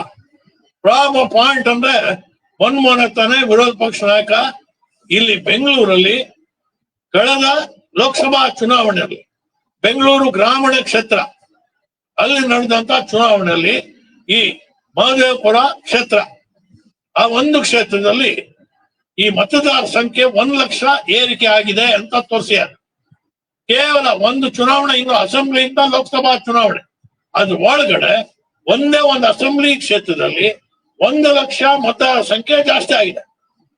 ಬರೀ ಅಷ್ಟೇ ಅಲ್ಲ, ಇನ್ ಕೆಲವು ಆರೋಪಗಳೆಲ್ಲ ಬಂದಿದೆ. ಒಂದು ಮನೆ ತೋರಿಸ್ತಾರೆ, ಅಡ್ರೆಸ್ ಕೊಟ್ಟಿದ್ದಾರೆ, ಅಲ್ಲಿ ಇಬ್ಬರೇ ವಾಸ ಮಾಡಕ್ ಸಾಧ್ಯ. ಅಲ್ಲಿ ಸೇರ್ಕೊಂಡಿರೋ ಸಂಖ್ಯೆ 80 ಜನಗಳ ಹೆಸರಲ್ಲಿ, ಆ ಅಡ್ರೆಸ್ ಅಲ್ಲಿ ಅವ್ರ ಹೆಸರು ದಾಖಲಾಗಿದೆ. 80 ಜನ ವಾಸ ಮಾಡೋ ಸಾಧ್ಯನೇ ಇಲ್ಲ. ಬಿಡಿ, ಕರ್ನಾಟಕದ ಮಾತಿದು. ಇವಾಗ ಇದೆಲ್ಲ ಆಚೆ ಬರ್ತಾ ಇದೆ. ಆ ಕ್ಷೇತ್ರ ಬಿಜೆಪಿ ಗೆಲ್ತು ಲೋಕಸಭಾ ಚುನಾವಣೆ, ಮಾತು ಬಿಡಿ. ಅದು ತುಂಬಾ ಜನ ಕೇಳ್ತಾರೆ, ಏನೋ ಹೆಚ್ಚು ಕಡಿಮೆ ಆಗಿರ್ಬೋದು, ಯಾವ ಪಕ್ಷಕ್ಕೆ ಬೆನಿಫಿಟ್ ಆಗುತ್ತೆ ಹೆಂಗೆ ಹೇಳ್ತೀರಾ ಅಂತ. ಇಲ್ಲಂತೂ ಖಡಾಖಂಡಿತವಾಗಿ ಬೆನಿಫಿಟ್ ಆಗಿದ್ದು ಬಿಜೆಪಿಗೆ. ಆಯ್ತು ಬಿಡಿ. ಬಿಹಾರದಲ್ಲಿ ಇವತ್ತು ಪೇಪರ್ ಅಲ್ಲಿ ಇದೆ, ಬಿಹಾರದ ಯಾವುದೋ ಒಂದು ತಾಲೂಕಲ್ಲಿ ಒಂದು ಹಳ್ಳಿ, ಆ ಹಳ್ಳಿಯಲ್ಲಿ ಒಂದು ವಿಳಾಸದಲ್ಲಿ 943 ಜನ ಇದ್ದಾರೆ. ಒಂದೇ ಒಂದು ವಿಳಾಸದಲ್ಲಿ 943 ಜನ ದಾಖಲಾಗಿದ್ದಾರೆ. ಪೇಪರ್ ಸುದ್ದಿ ಏನ್ ಹೇಳುತ್ತೆ, 943 ಜನ ಹೆಸರು ಬಿಟ್ಟಾಕಿ, ಆ ವಿಳಾಸನೇ ಇಲ್ಲ, ವಿಳಾಸನೇ ಫೇಕ್. ಅಂದ್ರೆ 943 ಜನನೂ ಫೇಕ್. ಇದೆಲ್ಲ ಸುಳ್ಳು. ಹಾಗಾದ್ರೆ ಏನ್ ಮಾಡ್ತಾ ಇದೆ ಚುನಾವಣಾ ಆಯೋಗ? ಹೆಸರು ಡಿಲೀಟ್ ಮಾಡಿದ್ದಾರೆ, 65 ಲಕ್ಷ ಡಿಲೀಟ್ ಅಂತ ಹೇಳ್ತಾರೆ. ಒಂದ್ ಕಡೆ ತೆಗೆದಾಕಿದ್ದಾರೆ, ಇನ್ನೊಂದ್ ಕಡೆ ಸೇರಿಸಿದ್ದಾರೆ. ಸ್ನೇಹಿತರೆ, ಸೇರಿಸೋದು ಕೈ ಬಿಡೋದು ಎರಡು ಇದ್ದೇ ಇದೆ. ಈಗ ಎಷ್ಟೋ ಜನ ಸೇರ್ಪಡೆ ಆಗ್ತಾರೆ, 18 ವರ್ಷ ಮೇಲ್ಪಟ್ಟವರೆಲ್ಲ ಕೂಡ ಮತದಾರರಾಗ್ತಾರೆ, ಅವ್ರ ಹೆಸರು ಸೇರ್ಪಡೆ ಆಗ್ಬೇಕು. ಅಥವಾ ಎಷ್ಟೋ ಜನ ಸಾವನ್ನಪ್ತಾರೆ, ಇನ್ನು ಎಷ್ಟೋ ಜನ ಬೇರೆ ಊರು ಕೊಟ್ಟು ಹೋಗ್ತಾರೆ, ವಲಸೆ ಹೋಗ್ತಾರೆ, ಹೆಸರನ್ನ ಬಿಡ್ಬೇಕಾಗತ್ತೆ, ಹೆಸರನ್ನ ಸೇರಿಸ್ಬೇಕು, ಇನ್ಯಾರನ್ನ ಬಿಡ್ಬೇಕು. ಆದ್ರೆ ಇಲ್ಲಿ ಏನ್ ಆರೋಪ ಬರ್ತಾ ಇದೆ, ಚುನಾವಣಾ ಆಯೋಗದ ಮೇಲೆ ಯಾರು ಅಸಲಿ ಮತದಾರರಿದ್ದಾರೆ ಅವ್ರ ಹೆಸರು ಕಿತ್ತಾಕ್ತಾ ಇದ್ದಾರೆ, ಯಾರು ನಕಲಿ ಮತದಾರರು ಇಲ್ವೇ ಇಲ್ಲ, ಮತದಾರರೇ ಇಲ್ಲ ಅಂತವ್ರ ಹೆಸರು ಸೇರ್ಪಡೆ ಮಾಡಿದ್ದಾರೆ. ಸ್ನೇಹಿತರೆ, ಏನ್ ತೋರಿಸ್ತಾ ಇದೆ? ಚುನಾವಣಾ ಆಯೋಗ ಇಂಥ ಕೆಲಸಕ್ಕೆ ಯಾಕೆ ಕೈ ಹಾಕಿದ್ದಾರೆ? ಇದು ಆರೋಪಗಳಿದೆ, ಬಹಳ ದೊಡ್ಡ ಆರೋಪ ಇದು. ನಾವು ಪ್ರಜಾತಂತ್ರ ವ್ಯವಸ್ಥೆ ಜೀವಂತವಾಗಿ ಇಡಬೇಕು ಅಂದ್ರೆ ಇದಕ್ಕೆ ಬಹಳ ಮಹತ್ವ ಕೊಡಬೇಕಾಗಿದೆ. ಆರೋಪ ಬಂದಿದೆ. ನೀವೇನ್ ಪ್ರಜಾಪ್ರಭುತ್ವ ಅಂತ ಕರಿತೀರಾ? By the people, for the people, of the people. ಪ್ರಜೆಗಳೇ ಇಲ್ಲಿ ಪ್ರಭುಗಳು. ನಂಬೇಕು ಅಂದ್ರೆ ನಾವು ನಮ್ಮ ಪ್ರಭುತ್ವಕ್ಕೆ ನಾವು ಬೆಲೆ ಕೊಡ್ಬೇಕು ಅಂತ ಹೇಳಿದ್ರೆ ಈ ಮತದಾನ ಹಕ್ಕು ಅನ್ನೋದು ಅತ್ಯಂತ ಪವಿತ್ರವಾದ ಹಕ್ಕು. ಆ ಹಕ್ಕಿಗೆ ಚ್ಯುತಿ ಬಂದ್ರೆ ಇದು ಪ್ರಜಾಪ್ರಭುತ್ವ ಅಂತ ಕರೆಯಕ್ ಆಗಲ್ಲ. ಏನ್ ಬೇಕಾದ್ರೆ ಕರ್ಕೊಳ್ಳಿ ನಾವು. India is not A democracy, India is a fascist country ಅಂತ ಕರೀರಿ. ನಿಜ ಗೊತ್ತಾಗ್ಲಿ ಜನಗಳಿಗೆ ಏನ್ ದೇಶ ಅಂತ ಹೇಳಿ. ಯಾವ ದೇಶ ನಾವು ಬದುಕ್ತಾ ಇದೀವಿ? ಕೆಲವು ಜನಗಳಿಗೆ ಅಧಿಕಾರ ಅಂತದ್ದ. ಅದಕ್ಕೆ ಇದನ್ನ ಫ್ಯಾಸಿಸ್ಟ್ ಆಟೋಕ್ರಸಿ ಅಂತಾರೆ, ಫ್ಯಾಸಿಸ್ಟ್ ಏಕಾಧಿಪತ್ಯ. ಕೆಲವು ಆಲಿಗಾರ್ಕಿ ಅಂತಾರೆ, ಫೈನಾನ್ಷಿಯಲ್ ಆಲಿಗಾರ್ಕಿ. ಅವರು ಕೆಲವು ಜನರ ಪ್ರಭುತ್ವ ಇದು, ಕೆಲವು ಜನಗಳ ಆಳ್ವಿಕೆ ಇದು. ಯಾರವರು? ಹಣದ ತೈರಿಗಳು. ಬರೇ ಹಣ ತೈರಿಗಳ ಹೆಸರಿಲ್ಲ, ಬಂಡವಾಳಶಾಹಿ ಮನೆತನಗಳು, ಏಕಸ್ವಾಮ್ಯಾಧಿಪತಿಗಳು, ಕಾರ್ಪೊರೇಟ್ ಮನೆತನಗಳು. ಕೆಲವು 1% of the population, 1% of the population 99% ಜನಗಳು ಅಧಿಕಾರ ಚಲಾಯಿಸ್ತಾ ಇದ್ದಾರೆ. ನೀವು ಅಂಕಿಅಂಶ ಗಮನಿಸಿದ್ರೆ ಗೊತ್ತಾಗುತ್ತೆ. ನಮ್ಮ ಕೇಂದ್ರ ಸರ್ಕಾರ ಪದೇ ಹೇಳ್ತಾನೆ ಇದ್ದಾರೆ. ಇದ್ರ ಬಗ್ಗೆ ತುಂಬಾ ಡಂಗುರ ಬಾರಿಸ್ತಾನೆ ಇದ್ದಾರೆ. Hours is the 5th largest economy. ನಮ್ಮದು ಜಗತ್ತಿನ 5ನೇ ಅತಿ ದೊಡ್ಡ ಆರ್ಥಿಕತೆ, 5ನೇ ರಾಷ್ಟ್ರ. ನಮ್ಮ GDP ಅಷ್ಟು ತಲುಪಿದೆ, ಇಷ್ಟು ತಲುಪಿದೆ. ಬಹಳ ಚೆನ್ನಾಗಿ ಇದೆಲ್ಲ ಕೂಡ ಘೋಷಣೆ ನಡೀತಾ ಇದೆ. ಆದ್ರೆ ಇನ್ನೊಂದ್ ಕಡೆ ಸರ್ಕಾರಿ ಅಂಕಿಅಂಶಗಳೇ ಹೇಳುತ್ತೆ, ಈ ದೇಶದ 1% ಜನಗಳ ಹತ್ರ 70% ಸಂಪತ್ತು ಶೇಖರಣೆ ಆಗಿದೆ. ಕೇವಲ 1% ಶೇಕಡಾವಾರು ಒಬ್ಬರ ಹತ್ರ 1% ಜನರ ಹತ್ರ 70% ಸಂಪತ್ತು ಶೇಖರಣೆ ಆಗಿದೆ. ಕೆಳಗಡೆಯಿಂದ 50% ಜನ, ಅತಿ ಬಡವರಿಂದ 50% ಜನ ಹತ್ರ ಕೇವಲ 3% ಸಂಪತ್ತು ಇದೆ. ಶೇಖರಣೆ ಅಲ್ಲ, ಕೇವಲ 3% ಅವ್ರ ಹತ್ರ ಇದೆ.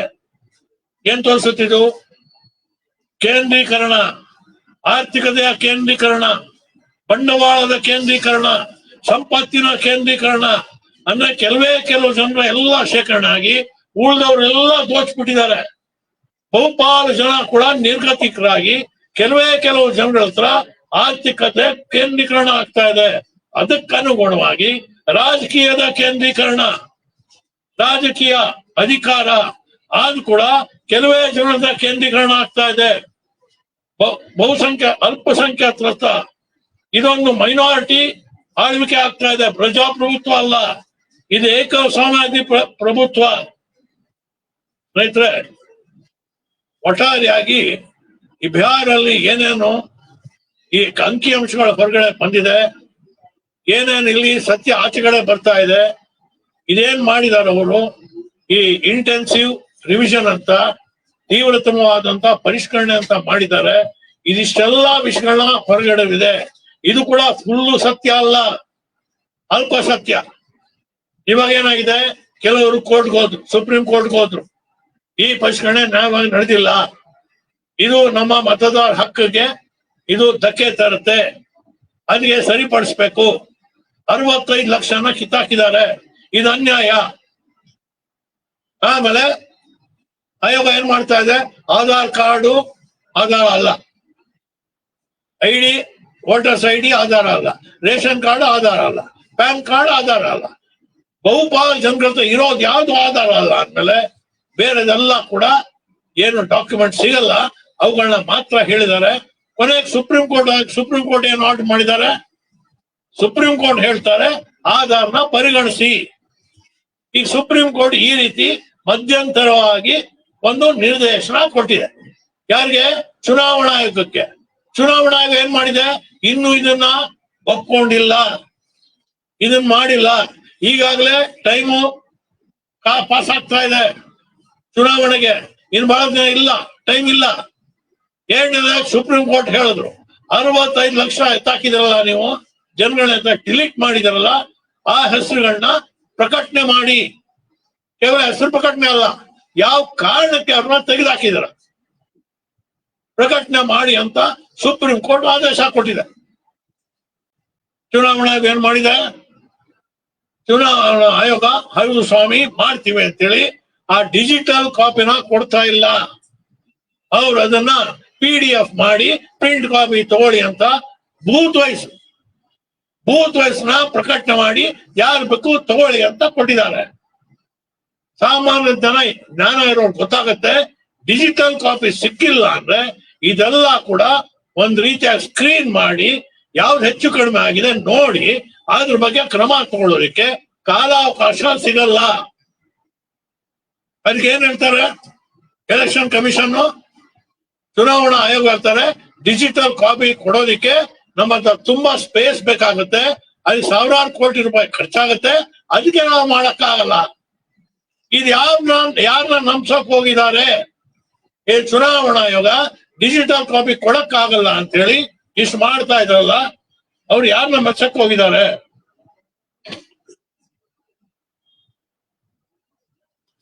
ಒಟ್ಟಾರೆಯಾಗಿ ಅವ್ರು ಏನ್ ಕೊಡ್ತಾ ಇದ್ದಾರೆ, ಈಗ ಡಿಜಿಟಲ್ ಕೊಡಲ್ಲ, ಮ್ಯಾನ್ಯುಯಲ್ ಆಗಿ ಕೊಡ್ತೀವಿ ಅಂತ ಇದ್ದಾರೆ. ಮ್ಯಾನ್ಯುಯಲ್ ಆಗಿದ್ರೆ ನಾವು ಅದನ್ನ ಪ್ರಿಂಟ್ ಕಾಪಿ ತೆಗೆದು ಮ್ಯಾನ್ಯುಯಲ್ ಆಗಿ ಆಮೇಲೆ ಚೆಕ್ ಮಾಡ್ಬೇಕು. 65 ಲಕ್ಷ ಜನ ಚೆಕ್ ಮಾಡೋದಕ್ಕೆ ಅಷ್ಟು ಕಾಲಾವಕಾಶನೂ ಇಲ್ಲ, ಅದು ಚೆಕ್ ಮಾಡಕ್ಕೂ ಆಗಲ್ಲ. ಡಿಜಿಟಲ್ ಕೊಟ್ಟಿಲ್ಲ ಅಂದ್ರೆ ಮ್ಯಾನ್ಯುಯಲ್ ಪ್ರಿಂಟ್ ಕೊಡ್ತಾರೆ, ಅದು ನಮ್ಗೆ ಉಪಯೋಗ ಇಲ್ಲ. ಇದೆಲ್ಲ ರಾಜಕೀಯ ಪಕ್ಷಗಳು ಹೇಳ್ತಾ ಇದ್ದಾರೆ. ಬರೀ ರಾಜಕೀಯ ಪಕ್ಷಗಳಷ್ಟೇ ಅಲ್ಲ, ಎಲ್ಲ ಎಕ್ಸ್ಪರ್ಟ್ಸ್ಗಳು, ಅನುಭವಿಗಳು, ತಜ್ಞರು, ಹಿಂದೆ ಯಾರೆಲ್ಲ ಚುನಾವಣಾ ಆಯುಕ್ತರಾಗಿದ್ರು ಅಂತ ಬಹಳ ದೊಡ್ಡ ವ್ಯಕ್ತಿಗಳು ಕೂಡ ಹೇಳ್ತಾ ಇದ್ದಾರೆ ಡಿಜಿಟಲ್ ಪ್ರಿಂಟ್ ಕೊಟ್ಟಿಲ್ಲ ಅಂದ್ರೆ ಇದು ಉಪಯೋಗ ಆಗಲ್ಲ. ಸ್ನೇಹಿತರೆ, ಇದೆಲ್ಲ ಕೂಡ ಮತದಾನ ಹಕ್ಕನ್ನ ಯಾವ ರೀತಿಯಾಗಿ ನಿರಾಕರಣೆ ಮಾಡ್ತಾ ಇದ್ರೆ, ನಾನು ಏನ್ ಹೇಳ್ತಾ ಇದ್ದೆ, ಕ್ಯಾಪಿಟಲಿಸಂ ಇವತ್ತಿನ ಸಾಯೋ ಹಂತಕ್ಕೆ ಬಂದಿದೆ. ಏನು ಕಾಮೆಂಟ್ ಲೆನಿನ್ ಹೇಳಿದ್ರು, ಸುಮಾರು ಒಂದು 100 ವರ್ಷಕ್ಕೂ ಹಿಂದೆನೆ ಲೆನಿನ್ ಹೇಳಿದ್ರು, ಇದು ಮಾರಿಬಂಡ್ ಕ್ಯಾಪಿಟಲಿಸಂ, ಮರಣಾಶಯಲ್ಲಿ ಇರುವಂತ ಬಂಡವಾಳವಾದ ಇದು.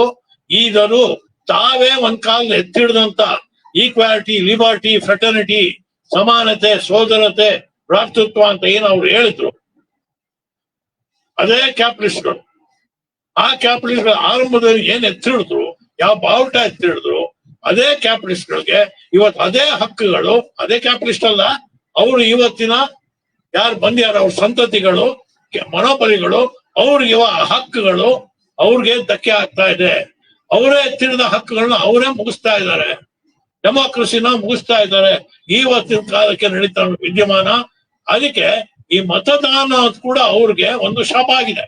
ನ್ಯಾಯವಾಗಿ ನಡೆದು ಬಿಟ್ರೆ ಅವ್ರ ಪಾಲಿಸಿಗಳನ್ನ ನಿರಂಕುಶವಾಗಿ ತಂದು ನಿರಾತಂಕವಾಗಿ ಈ ವ್ಯವಸ್ಥೆನ ಮುಂದುವರಿಸೋದಕ್ಕೆ, ತಮ್ಮ ಲಾಭನ ಗಟ್ಟಿ ಮಾಡ್ಕೊಳ್ಳೋದಕ್ಕೆ ಶೋಷಣೆನ ಹಾಗೆ ಚೆನ್ನಾಗಿ ಮುಂದುವರ್ಸೋದಿಕ್ಕೆ ಲಾಭ ಗಳಿಕೆಗೆ ಅನಾನುಕೂಲ ಆಗುತ್ತೆ. ಅದಕ್ಕೆ ಹಕ್ಕುಗಳನ್ನ ಕಸಿದುಕೊಳ್ಳಕ್ ಹೊರಟಿದ್ದಾರೆ. ಸ್ನೇಹಿತರೆ, ಇದೇ ಸಂದರ್ಭದಲ್ಲಿ ನಾವು ಹೇಳ್ಬೇಕಾಗಿದೆ, ಇದನ್ನ ನಮ್ಮ ವಿರೋಧ ಪಕ್ಷಗಳೆಲ್ಲ ಸೇರಿ ವೋಟ್ ಚೋರಿ ಅಂತ ಕರೀತಾ ಇದ್ದಾರೆ. ಅಂದ್ರೆ ಹಕ್ಕುಗಳು ಈ ವೋಟ್ಸ್ ನ ಕದ್ದಿದ್ದಾರೆ ಅಂತ, ವೋಟ್ಸ್ ಕದ್ದಿದ್ರು ಅಂತ ಹೇಳ್ತಾರೆ. ವೋಟ್ಸ್ ಕದ್ದಿದ್ದಾರೆ. ಈ ಒಂದು ಚುನಾವಣಾ ಈಗ ಮಾಡ್ತಾ ಇರೋ ಪ್ರಕ್ರಿಯೆ ಏನಿದೆ, ವೋಟ್ ಚೋರಿ ಆಗಿದೆ ನಿಜ. ಆದ್ರೆ ನಮ್ಮ ಪಕ್ಷ social justice centre of India communist, ನಮ್ಮ ಪ್ರಧಾನ ಕಾರ್ಯದರ್ಶಿ ಕಾಮ್ರೇಡ್ ಪ್ರವಾಸ್ ಘೋಷ್ ಅವ್ರು ಕೊಟ್ಟರೆ ಹೇಳಿಕೆ ಹೇಳಿದ್ದಾರೆ, ಇದು ಕೇವಲ ವೋಟ್ ಚೋರಿ ಆಗಿದೆ ನಿಜ. ಅದಕ್ಕಿಂತ ಹೆಚ್ಚಾಗಿ ಇದು ಪೌರತ್ವದ ಚೋರಿ ಆಗ್ತಾ ಇದೆ, ಸಿಟಿಜನ್ಶಿಪ್. ಹಿಂದೆ ಇದೆ ಸರ್ಕಾರ ಅಸ್ಸಾಂನ ಚುನಾವಣೆ ನಡೆದಾಗ ಅಲ್ಲಿ NRC ಅಂತ ತಂದ್ರು. ಎಲ್ಲರೂ ಗಮನದಲ್ಲಿ ಇರ್ಬೇಕಿತ್ತು. ನ್ಯಾಷನಲ್ ರಿಜಿಸ್ಟರ್ ಆಫ್ ಈ ಎಲ್ಲ ರಿಜಿಸ್ಟರ್ ಮಾಡ್ಕೊಳ್ಳೋದು, ಅದೊಂದು ರಿಜಿಸ್ಟರ್ ಮಾಡ್ಕೊಳ್ಳೋದಿಕ್ಕೆ ಎಲ್ಲ ಜನಗಳದ್ದು. ಆವಾಗ NRC ಅಂತ ತಂದ್ರು ಅಸ್ಸಾಮಲ್ಲಿ. ಆವಾಗ ಎಲ್ಲಾ ಜನಗಳನ್ನ ಕೂಡ ಇದನ್ನ ದಾಖಲೆ ಮಾಡಕ್ಕೆ ಶುರು ಮಾಡಿದ.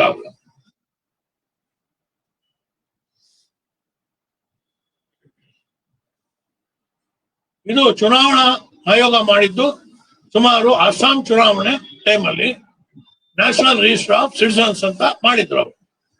ಆವಾಗ ಸಾಕಷ್ಟು ಜನಗಳನ್ನ ಫಾರಿನರ್ಸ್, ವಿದೇಶಿಯರು ಅಂತ ಹೇಳಿ ಹೊರಗಡೆ ಅಟ್ಟುವಂತ ಒಂದು ಕ್ರಮನ ತಗೊಂಡ್ರು. ಅದು ದೇಶವ್ಯಾಪಿ ಮಾಡ್ತೀವಿ ಅಂತ ಹೇಳಿದ್ರು. ಆದ್ರೆ ಆಮೇಲೆ ದೇಶದಾದ್ಯಂತ ತುಂಬಾ ಪ್ರತಿಭಟನೆ ಬಂದಿದ್ದಕ್ಕೆ ಕೇಂದ್ರ ಸರ್ಕಾರ ಅದನ್ನ ಕೈ ಬಿಡ್ಬೇಕಾಯ್ತು. ಈವಾಗ ನಮ್ಮ ಪ್ರವಾಸ್ ಘೋಷ್, ನಮ್ಮ ಆತ್ಮೀಯ ಪ್ರಧಾನ ಕಾರ್ಯದರ್ಶಿ, ಎಸ್ಯುಸೈ ಕಮ್ಯುನಿಸ್ಟ್ ಪಕ್ಷದ ಪ್ರಧಾನ ಕಾರ್ಯದರ್ಶಿ ಕಾಮ್ರೇಡ್ ಪ್ರವಾಸ್ ಘೋಷ್ ಅವ್ರು ಹೇಳ್ತಾರೆ, ಇದು ಕೇವಲ ವೋಟ್ ಚೋರಿ ಅಲ್ಲ, ಇದು ಪೌರತ್ವ ಚೋರಿ. ಯಾಕಂದ್ರೆ ಒಂದು ಸಲ ಈ ರೀತಿ ಅವ್ರಿಗ ಮತದಾನ ಹಕ್ಕನ್ನ ವಂಚನೆಗೊಳಿಸ್ಬಿಟ್ರೆ ಮುಂದೆ ಅವರೆಲ್ಲ ಭಾರತೀಯ ಪ್ರಜೆ ಅಂತ ಅನಿಸ್ಕೊಳ್ಳಲ್ಲ. ಅವರೆಲ್ಲ ಕೂಡ ಈ ಹಕ್ಕುಚ್ಯುತಿ ನಾಗರಿಕರು ಅಂತ ಆಗ್ತಾರೆ. ನಮ್ಮ ದೇಶ ಪ್ರಜೆಗಳಲ್ಲ, ನೀವಿಲ್ಲಿ ಬೇರೆ ದೇಶ ವಲಸೆ ಬಂದಿದ್ದೀರಾ, ಕಾನೂನು ವಿರುದ್ಧವಾಗಿ ಒಳಗಡೆ ಬಂದಿದ್ದೀರಾ, ಇಲ್ಲಿಗಲ್ ಆಗಿರೋ ಅಕ್ರಮ ವಲಸಿಗರು. ನಿಮ್ಗೆಲ್ಲ ಗೊತ್ತಿದೆ, ಇವತ್ತಿನ ಜಗತ್ತಿನಾದ್ಯ ಯುರೋಪ್ ಅಲ್ಲಿ, ಅಮೆರಿಕದಲ್ಲಿ ಇದೆಲ್ಲ ದೊಡ್ಡ ವಿದ್ಯಮಾನಗಳಾಗ್ತಾ ಇದೆ. ಒಂದಾನೊಂದು ಕಾಲದಲ್ಲಿ ಯುರೋಪ್, ಅಮೆರಿಕ ಎಲ್ಲ ದೇಶಗಳಲ್ಲಿ ಇನ್ನೂ ಕ್ಯಾಪಿಟಲಿಸಂ ಪ್ರಬುದ್ಧಮಾನ ಬಂದಿದ್ರು ಕೂಡ ಇನ್ನೂ ಕೂಡ ಸಾಕಷ್ಟು ಅವ್ರಿಗೆ ವರ್ಕಿಂಗ್ ಹ್ಯಾಂಡ್ಸ್ ಬೇಕಿತ್ತು, ಕೆಲಸಗಾರರು ಬೇಕಿತ್ತು, ತಂತ್ರಜ್ಞರು ಬೇಕಾಗಿತ್ತು, ಎಂಜಿನಿಯರ್ಸ್ ಬೇಕಾಗಿತ್ತು. ಎಲ್ಲ ದೇಶ ಬೇರೆ ಬೇರೆ ವಿದೇಶಗಳಿಂದ ತಮ್ಮ ದೇಶ ವಲಸೆ ಅವರು ಅನುಕೂಲ ಮಾಡಿಕೊಡ್ತಾ ಇದ್ರು. ಆದ್ರೆ ಇವಾಗ ಅಲ್ಲೆಲ್ಲ ಕೂಡ ಮೈಗ್ರೆಂಟ್ಸ್ ಅಂತ ಹೇಳಿ, ವಲಸಿಗರು ಅಂತ ಹೇಳಿ ಹೊರಗಡೆ ಆಗ್ತಾ ಇದ್ದಾರೆ. ನೀವೆಲ್ಲ ಅಕ್ರಮವಾಗಿ ಬಂದಿದ್ದೀರಾ ಅಂತ ಹೇಳಿ. ಅದೇ ನಮ್ಮ ದೇಶ ಕೂಡ ಈಗ ಅಕ್ರಮ ವಲಸಿಗರು ಅಂತ ಹೇಳಿ ಹಣೆ ಪಟ್ಟಿ ಕಟ್ಟಿ ಹೊರಗಡೆ ಅಟ್ಟಕ್ಕೆ ಶುರು ಮಾಡಿದ್ದಾರೆ. ಸ್ನೇಹಿತರಲ್ಲಿ ನಾವು ಗಮನಿಸಬೇಕು, ಈ ಬಿಜೆಪಿ ಸರ್ಕಾರ ಅಲ್ಪಸಂಖ್ಯಾತರಿಗೆ ಹಣ ಪಟ್ಟಿ ಕೊಟ್ಟೋದ್ರಲ್ಲಿ ತೊಡಗಿದ್ದಾರೆ. ಇದು ನಮ್ಗೆ ಗೊತ್ತಾ ಇದೆ ಸರ್ಕಾರದ ಸ್ವಭಾವ. ಇದು ಕೇವಲ ಮುಸಲ್ಮಾನರು, ಕ್ರಿಶ್ಚಿಯನ್ಸ್ ಅಷ್ಟೇ ಅಲ್ಲ. ಈಗ ಈ ಏನು SIR ನಡೆದಿದೆ, ಸ್ಪೆಷಲ್ ಇಂಟೆನ್ಸಿವ್ ರಿವಿಷನ್, ಇದರಲ್ಲಿ ತುಂಬಾ ಜನ ಯಾರಿದ್ದಾರೆ, ಇದು ಕೇವಲ ಮುಸಲ್ಮಾನರು ಅಥವಾ ಕ್ರಿಶ್ಚಿಯನ್ಸ್ ಅಲ್ಲ, ಬುಡಕಟ್ಟು ಜನ ಅಂತವ್ರು, ರೂರಲ್ ಸೈಡು, ಗ್ರಾಮೀಣ ಪ್ರದೇಶ ಇಲ್ದಂತ ಜನ, ಹಿಂದುಳಿದ ಜನ, OBC ಸೇರಿದ ಜನ, ದಲಿತ ಸಮುದಾಯ ಸೇರಿದ ಜನ, ಈವನ್ ಮುಂದುವರೆದಂತ ಜಾತಿ ಇದ್ರು ಕೂಡ ಸೊಕಾಲ್ಡ್ ಮೇಲ್ಜಾತಿ ಅದಕ್ಕೆ ಸೇರಿದವ್ರು ಕೂಡ ಯಾರು ಬ್ಯಾಕ್ವರ್ಡ್ ಹಿಂದುಳಿದಿದ್ದಾರೆ ಅಂಥವ್ರು ಕೂಡ ಈ ಮತದಾರ ಪಟ್ಟಿಯಿಂದ ಹೊರಗಡೆ ಹೋದ್ರೆ ನಾಳೆ ಅವರೆಲ್ಲ ಕೂಡ ಇಲ್ಲಿಗಲ್ ಅಕ್ರಮ ವಲಸಿಗರು ಅಂತ ಹಣ ಪಟ್ಟಿ ಕಟ್ತಾರೆ. ಅವ್ರನ್ನೇನ್ ಮಾಡ್ತಾರೆ, ಇವತ್ತಲ್ಲ ನಾಳೆ ಅವ್ರನ್ನ ದೇಶದಿಂದ ಬಹಿಷ್ಕಾರ ಹಾಕಿ ಹೊರಗಡೆ ಹಾಕ್ತಾರೆ ಅಥವಾ ಜೈಲ್ಗೆ ಹಾಕ್ತಾರೆ. ನೀವೇ ದೇಶ ನುಸುಳ್ಕೊಂಡ್ ಬಂದಿದ್ದೀರಾ. ನಮ್ಮ ಪ್ರಧಾನಿ ಪದೇ ಪದೇ ಇದನ್ನ ಕರೀತಾರೆ ನುಸುಳುಕೋರರು ಅಂತ. ನುಸುಳುಕೋರನ್ನ ಸುಮ್ಮನೆ ಬಂದಿದ್ದಾರೆ, ಅಕ್ರಮವಾಗಿ ಬಂದಿದ್ದಾರೆ ಬೇರೆ ದೇಶದಿಂದ. ಅವ್ರನ್ನ ಹೊರಗಡೆ ಹಾಕೋದಿಕ್ಕೆ ಈ ಕ್ರಮಗಳನ್ನ ತಗೊಳ್ತಾ ಇದ್ದಾರೆ. ಸೊ ಸ್ನೇಹಿತರೆ, ಕಾಮ್ರೇಡ್ ಪ್ರವಾಸ್ ಘೋಷ್ ಏನ್ ಹೇಳ್ತಾರೆ, ಇದು ಕೇವಲ ವೋಟ್ ಚೋರಿ ಅಂತ ಹೇಳಿದ್ರೆ ಸ್ವಲ್ಪ ತಿಳಿ ಆಗುತ್ತೆ. ಇನ್ನೂ ಡೀಪರ್ ಆಗಿ ಆಳವಾದ ಪಿತೂರಿ ಇದೆ. ಇದನ್ನ ಬಹುತೇಕ ಜನಕ್ಕೆ ಇದನ್ನ ವಲಸಿಗರು ಹಣೆ ಪಟ್ಟಿ ಕಟ್ಟಿ ಇವತ್ತಲ್ಲ ನಾಳೆ ಅವ್ರನ್ನ ಹೊರಗಡೆ ಅಟ್ಟುವಂತ ಈ ಒಂದು ಕ್ರಮ ಇದಕ್ಕೆ ಮೂಲ ಆಗತ್ತೆ. ಅದಕ್ಕೇನೆ ಇದು ಕೇವಲ ವೋಟ್ ಚೋರಿ ಆಗೋದಿಲ್ಲ, ಅಲ್ಲಿಂದ ಇನ್ನೂ ಆಳವಾದಂತ ಪಿತೂರಿ ಇದೆ. ಈ ದೃಷ್ಟಿಯಿಂದ ಈ ಚುನಾವಣಾ ಆಯೋಗ ಏನ್ ಮಾಡಿದಾರೆ ಬಿಹಾರಲ್ಲಿ, ಇದ್ರ ಬಗ್ಗೆ ಇವತ್ತೆಲ್ಲ ಧ್ವನಿ ಎತ್ತಬೇಕಾಗಿದೆ.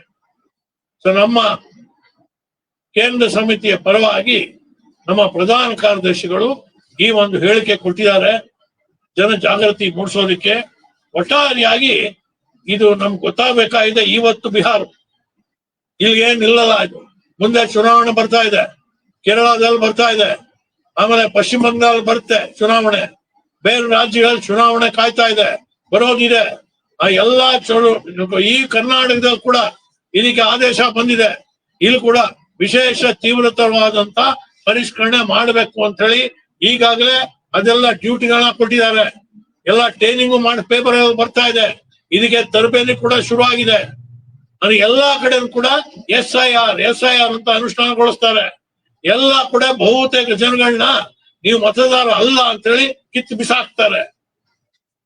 ಈ ಒಂದು ಪಾಲಿಸಿ ನಮ್ಮ ದೇಶದ ಆಳ್ವಿಕರು ಯಾರು ಬಂಡವಾಳಶಾಹಿ ಪ್ರಭುಗಳು ಅವರ ಸರ್ಕಾರಗಳ ಮೂಲಕ, ಅವರ ವಿಶ್ವಾಸ ಪಾತ್ರವಾದ ಪಕ್ಷಗಳ ಸರ್ಕಾರಗಳ ಮೂಲಕ ಇದನ್ನ ಜಾರಿಗೊಳಿಸ್ತಾರೆ. ಇದೆಲ್ಲ ನಮ್ಗೆ ಗೊತ್ತಿದೆ. ಹಿಂದೆ ಹಲವಾರು ಚುನಾವಣೆಗಳಲ್ಲಿ ಪ್ರಶ್ನೆಗಳು ಎದ್ದಿತ್ತು. ಯಾಕಂದ್ರೆ ರಾಜಕೀಯವಾಗಿ ನೋಡಿದಾಗ ಎಲ್ಲಿ ಬಿಜೆಪಿ ಸೋಲ್ಬೇಕಿತ್ತು ಅಲ್ಲೆಲ್ಲ ಗೆದ್ದಿದ್ದಾರೆ, ಯಾವ ಅಭ್ಯರ್ಥಿ ಸೋಲ್ಬೇಕಿತ್ತು ಆ ಅಭ್ಯರ್ಥಿ ಗೆದ್ದಿದ್ದಾರೆ. ಇಂಥದ್ದು ಹಲವಾರು ನಡೆದೋದಾಗೆಲ್ಲ ಹಲವಾರು ಜನರೆಲ್ಲ ಪ್ರಶ್ನೆಗಳು ಬಂದಿವೆ, ಹುಬ್ಬೇರಿಸಿದ್ದಾರೆ, ಹೆಂಗೆದ್ರು ಅಂತ. ಅದು ಯಾರು ಕೂಡ ಸಾಕ್ಷಿ ಕೊಟ್ಟಿರ್ಲಿಲ್ಲ. ಅದು ಈಗ ಚುನಾವಣಾ ಆಯೋಗ ಇಲ್ಲಿ ಸಿಕ್ಕಾಕೊಂಡಿದ್ದಾರೆ. ಸಾಕಷ್ಟು ಸಾಕ್ಷ್ಯಾಧಾರಗಳು ಸಿಗ್ತಾ ಇದೆ. ಈಗ ವಿರೋಧಿಗಳ ಧ್ವನಿ ಎತ್ತಿದ್ದಾರೆ.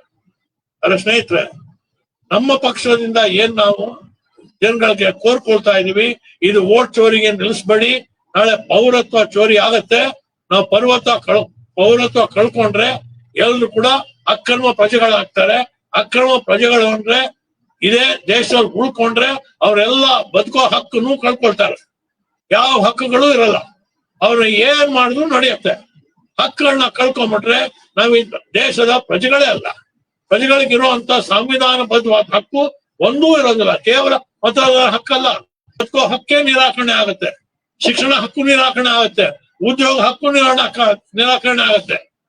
ಸೊ ಎಂಥ ಒಂದು ಘೋರವಾದಂತ ಅಪಾಯ ಈ ಒಂದು SIR ಇದೆ. ಇದು ಮಾಡಿ ಇನ್ನೂ ಸಹ ಜನರ ಮನ ಹೋಗ್ಬೇಕಾಗಿದೆ, ಜನಸಾಮಾನ್ಯರ ತಗೊಂಡು ಹೋಗ್ಬೇಕಾಗಿದೆ. ಈಗ ಎಷ್ಟೋ ಸಲ ಈ ಒಂದು ಗೊತ್ತಿದೆ ನಿಮ್ಗೆ, ಮೀಡಿಯಾ ಅಂತ ಹೇಳಿದ್ರೆ ಸಾಕಷ್ಟು ಎಲೆಕ್ಟ್ರಾನಿಕ್ ಮೀಡಿಯಾ ಇದೆಲ್ಲ ಕೂಡ ಬಿಜೆಪಿ ಪರವಾಗಿರುವಂತ ಮಾಲೀಕರ ಕೈನಲ್ಲಿದೆ. ಅದು ಯಾವುದೇ ಸತ್ಯನ ಜನಗಳ ಮುಂದೆ ಬಿಚ್ಚಿಡಲ್ಲ. ಇನ್ನು ಉಳಿದಿರೋದು ಪ್ರಿಂಟ್ ಮೀಡಿಯಾ ತುಂಬಾ ಜನ ಓದೋದು ಇಲ್ಲ. ಈಗ ಅದನ್ನೂ ಬರೋದಿಲ್ಲ. ಏನಂತಿದೆ, ಸೋಷಿಯಲ್ ಮೀಡಿಯಾ ಇದೆ, ಸಾಮಾಜಿಕ ಮಾಧ್ಯಮ, ಅವುಗಳಲ್ಲಿ ತರಬೇಕಾಗಿದೆ. ಅದರಲ್ಲೂ ಸ್ವಲ್ಪ ಬರ್ತಾ ಇದೆ. ಆದ್ರೆ ಒಟ್ಟಾರೆಯಾಗಿ ನಾವ್ ಇದನ್ನ ಜನಗಳ ಹತ್ರ ಎತ್ಕೊಂಡು ಹೋಗಿ ಜನಗಳನ್ನ ಪ್ರಜ್ಞಾವಂತ ಮಾಡ್ಬೇಕಾಗಿದೆ. ಸೊ ದಟ್ ಈ ದೇಶದಾದ್ಯಂತ ಜನ ಎದ್ದು ನಿಲ್ಬೇಕಾಗಿದೆ. ಈ ಪಿತೂರಿನ ಅರ್ಥ ಮಾಡಿಕೊಂಡು ಎಲೆಕ್ಷನ್ ಕಮಿಷನ್ ಒತ್ತಡ ಹೇರಬೇಕು. ಇನ್ನೂ ಹೆಚ್ಚಾಗಿ ಕೇಂದ್ರ ಸರ್ಕಾರದ ಮೇಲೆ ಒತ್ತಡ ಹೇರಿ ಇದನ್ನ ಹಿಂದಕ್ಕೆ ತಗೊಳ್ಳೋ ತರ, SIR ತೆರೆದ ತರ, ನೆಟ್ಟಿಗೆ ನೇರವಾಗಿ ನಡೆಯೋ ತರ, ಜನರ ಹಕ್ಕನ್ನ ಕಸಿದುಕೊಳ್ಳದೆ ಇರೋ ತರ ನಾವು ಮಾಡಬೇಕು. ಅದಕ್ಕೋಸ್ಕರ ಬಲಿಷ್ಠವಾದ ಜನಾಂದೋಲನ ಕಟ್ಟಬೇಕು. ಈ ಒಂದು ನಮ್ಮ ಕೇಂದ್ರ ಸಮಿತಿಯ ಕರೆಯನ್ನ ನಾನು ಮತ್ತೆ ಪುನರುಚ್ಚಾರ ಮಾಡಿ ನನ್ನ ಮಾತುಗಳನ್ನ ಇಲ್ಲಿ ಮುಗಿಸ್ತಾ ಇದ್ದೀನಿ.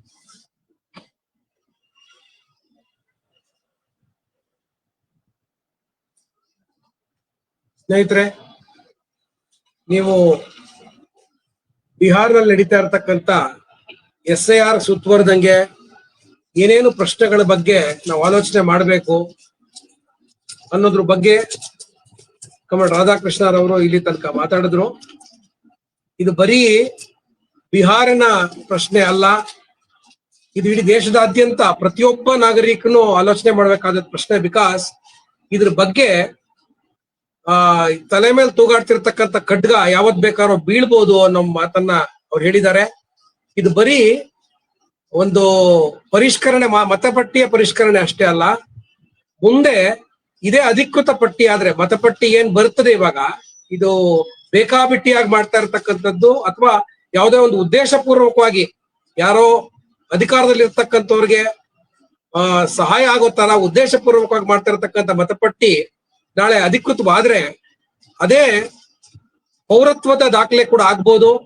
ಈಗ ಹೇಗೆ ಬೇಕಾಬಿಟ್ಟಿಯಾಗಿ ಯಾವ ದಾಖಲೆಗಳನ್ನ ಎಲೆಕ್ಷನ್ ಕಮಿಷನ್ ಹೇಳಿ ಇದೆಲ್ಲ ಊರ್ಜಿತವಾಗುತ್ತೆ ನೀವು ವೋಟಿಂಗ್ ರೈಟ್ ಕೊಡೋದಕ್ಕೆ ಅಂತ ಪದೇ ಪದೇ ಬದಲಾಯಿಸುತ್ತೋ, ಅದೇ ತರ ಈ ಮತಪಟ್ಟಿನೂ ಆಗ್ಬಿಟ್ರೆ ಅವಾಗ NRC ಹಿಂದೆ 2020 ಇಸ್ವಿಯಲ್ಲಿ ಬಂದಂತ ಪ್ರಶ್ನೆಗಳು ಮತ್ತೆ ಹೇಳ್ತವೆ. ತುಂಬಾ ಜನ ತಮ್ಮ ಪೌರತ್ವ ನಾಗರಿಕ ಸ್ಥಾನನ ಕಳ್ಕೊಳ್ಳೋ ಸಾಧ್ಯತೆ ಇದೆ. ಹಾಗಾಗಿ ಇದು ಬಹಳ ದೊಡ್ಡ ಆತಂಕ ನಮ್ಮ ಮುಂದೆ ಇದೆ ಅನ್ನೋ ವಿಷಯನ ಎಲ್ಲ ಕೇಳಿಸ್ಕೊಂಡ್ವಿ. ಈಗ ಜೊತೆಗೆ ಇವಾಗ ಇಲ್ಲಿ ಎಲೆಕ್ಷನ್ ಕಮಿಷನ್ ಯಾರೋ ಒಬ್ಬ ಮತದಾರ ಕೂಡ ತನ್ನ ಮತದಾನದ ಹಕ್ಕನ್ನ ಕಳ್ಕೋಬಾರ್ದು ಅನ್ನೋದನ್ನ ನೋಡ್ಬೇಕು. ಅದ್ರ ಪ್ರಮುಖದ ಕರ್ತವ್ಯ ಹೊರತು ಹೇಗೆ ಜನಗಳನ್ನ ಈ ಪಟ್ಟಿಯಿಂದ ಕೈ ಬಿಡೋದು ಅನ್ನೋದು ಅದರ ಕರ್ತವ್ಯ ಅಲ್ಲ, ಅದನ್ನ ಮಾಡ್ತಾ ಇದೆ. ಹಾಗಾಗಿ ಸ್ನೇಹಿತರೆ, ಇದ್ರ ಬಗ್ಗೆ ತುಂಬಾ ಜಾಗೃತಿ ಮೂಡೋ ಅಗತ್ಯ ಇದೆ.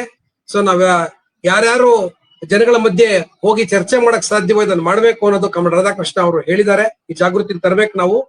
ಹಾಗಾಗಿ ನಮ್ಮ ಪಕ್ಷ ಕೂಡ ಆಗಸ್ಟ್ 25ನೇ ತಾರೀಕಿಂದ 31ರವರೆಗೆ ಒಂದು ಪ್ರತಿಭಟನಾ ಸಪ್ತಾಹವಾಗಿ ಇದನ್ನ ಆಚರಿಸಬೇಕು ಅಂತ ದೇಶದಾದ್ಯಂತ ಸಾವಿರಾರು ಜನ ಕಾರ್ಯಕರ್ತರು ಇದರ ಬಗ್ಗೆ ಕಾರ್ಯ ತತ್ಪರರಾಗಿದ್ದಾರೆ. ಈ ವಿಷಯಗಳನ್ನ ಜನಗಳ ತನಕ ತಗೊಂಡೋಗ್ತಾ ಇದ್ದಾರೆ. ಸೊ ಹಾಗಾಗಿ ಇನ್ನು ಮುಂದೆ ಕೂಡ ಇದು ಇನ್ನು ಬಲಿಷ್ಠವಾಗಬೇಕು. ಅದು 31ನೇ ತಾರೀಕಿಗೆ ಮುಗಿಯುವಂತ ಕೆಲಸ ಅಲ್ಲ.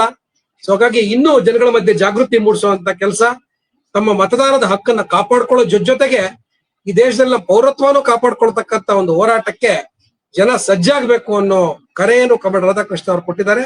ಅದನ್ನ ತಗೊಂಡು ಇವತ್ತಿನ ಈ ಫೇಸ್ಬುಕ್ ವೆಬಿನಾರ್ ಅನ್ನ ಇಲ್ಲಿಗೆ ಮುಕ್ತಾಯ ಮಾಡ್ತಾ ಇದ್ದೀವಿ ಸ್ನೇಹಿತರೆ.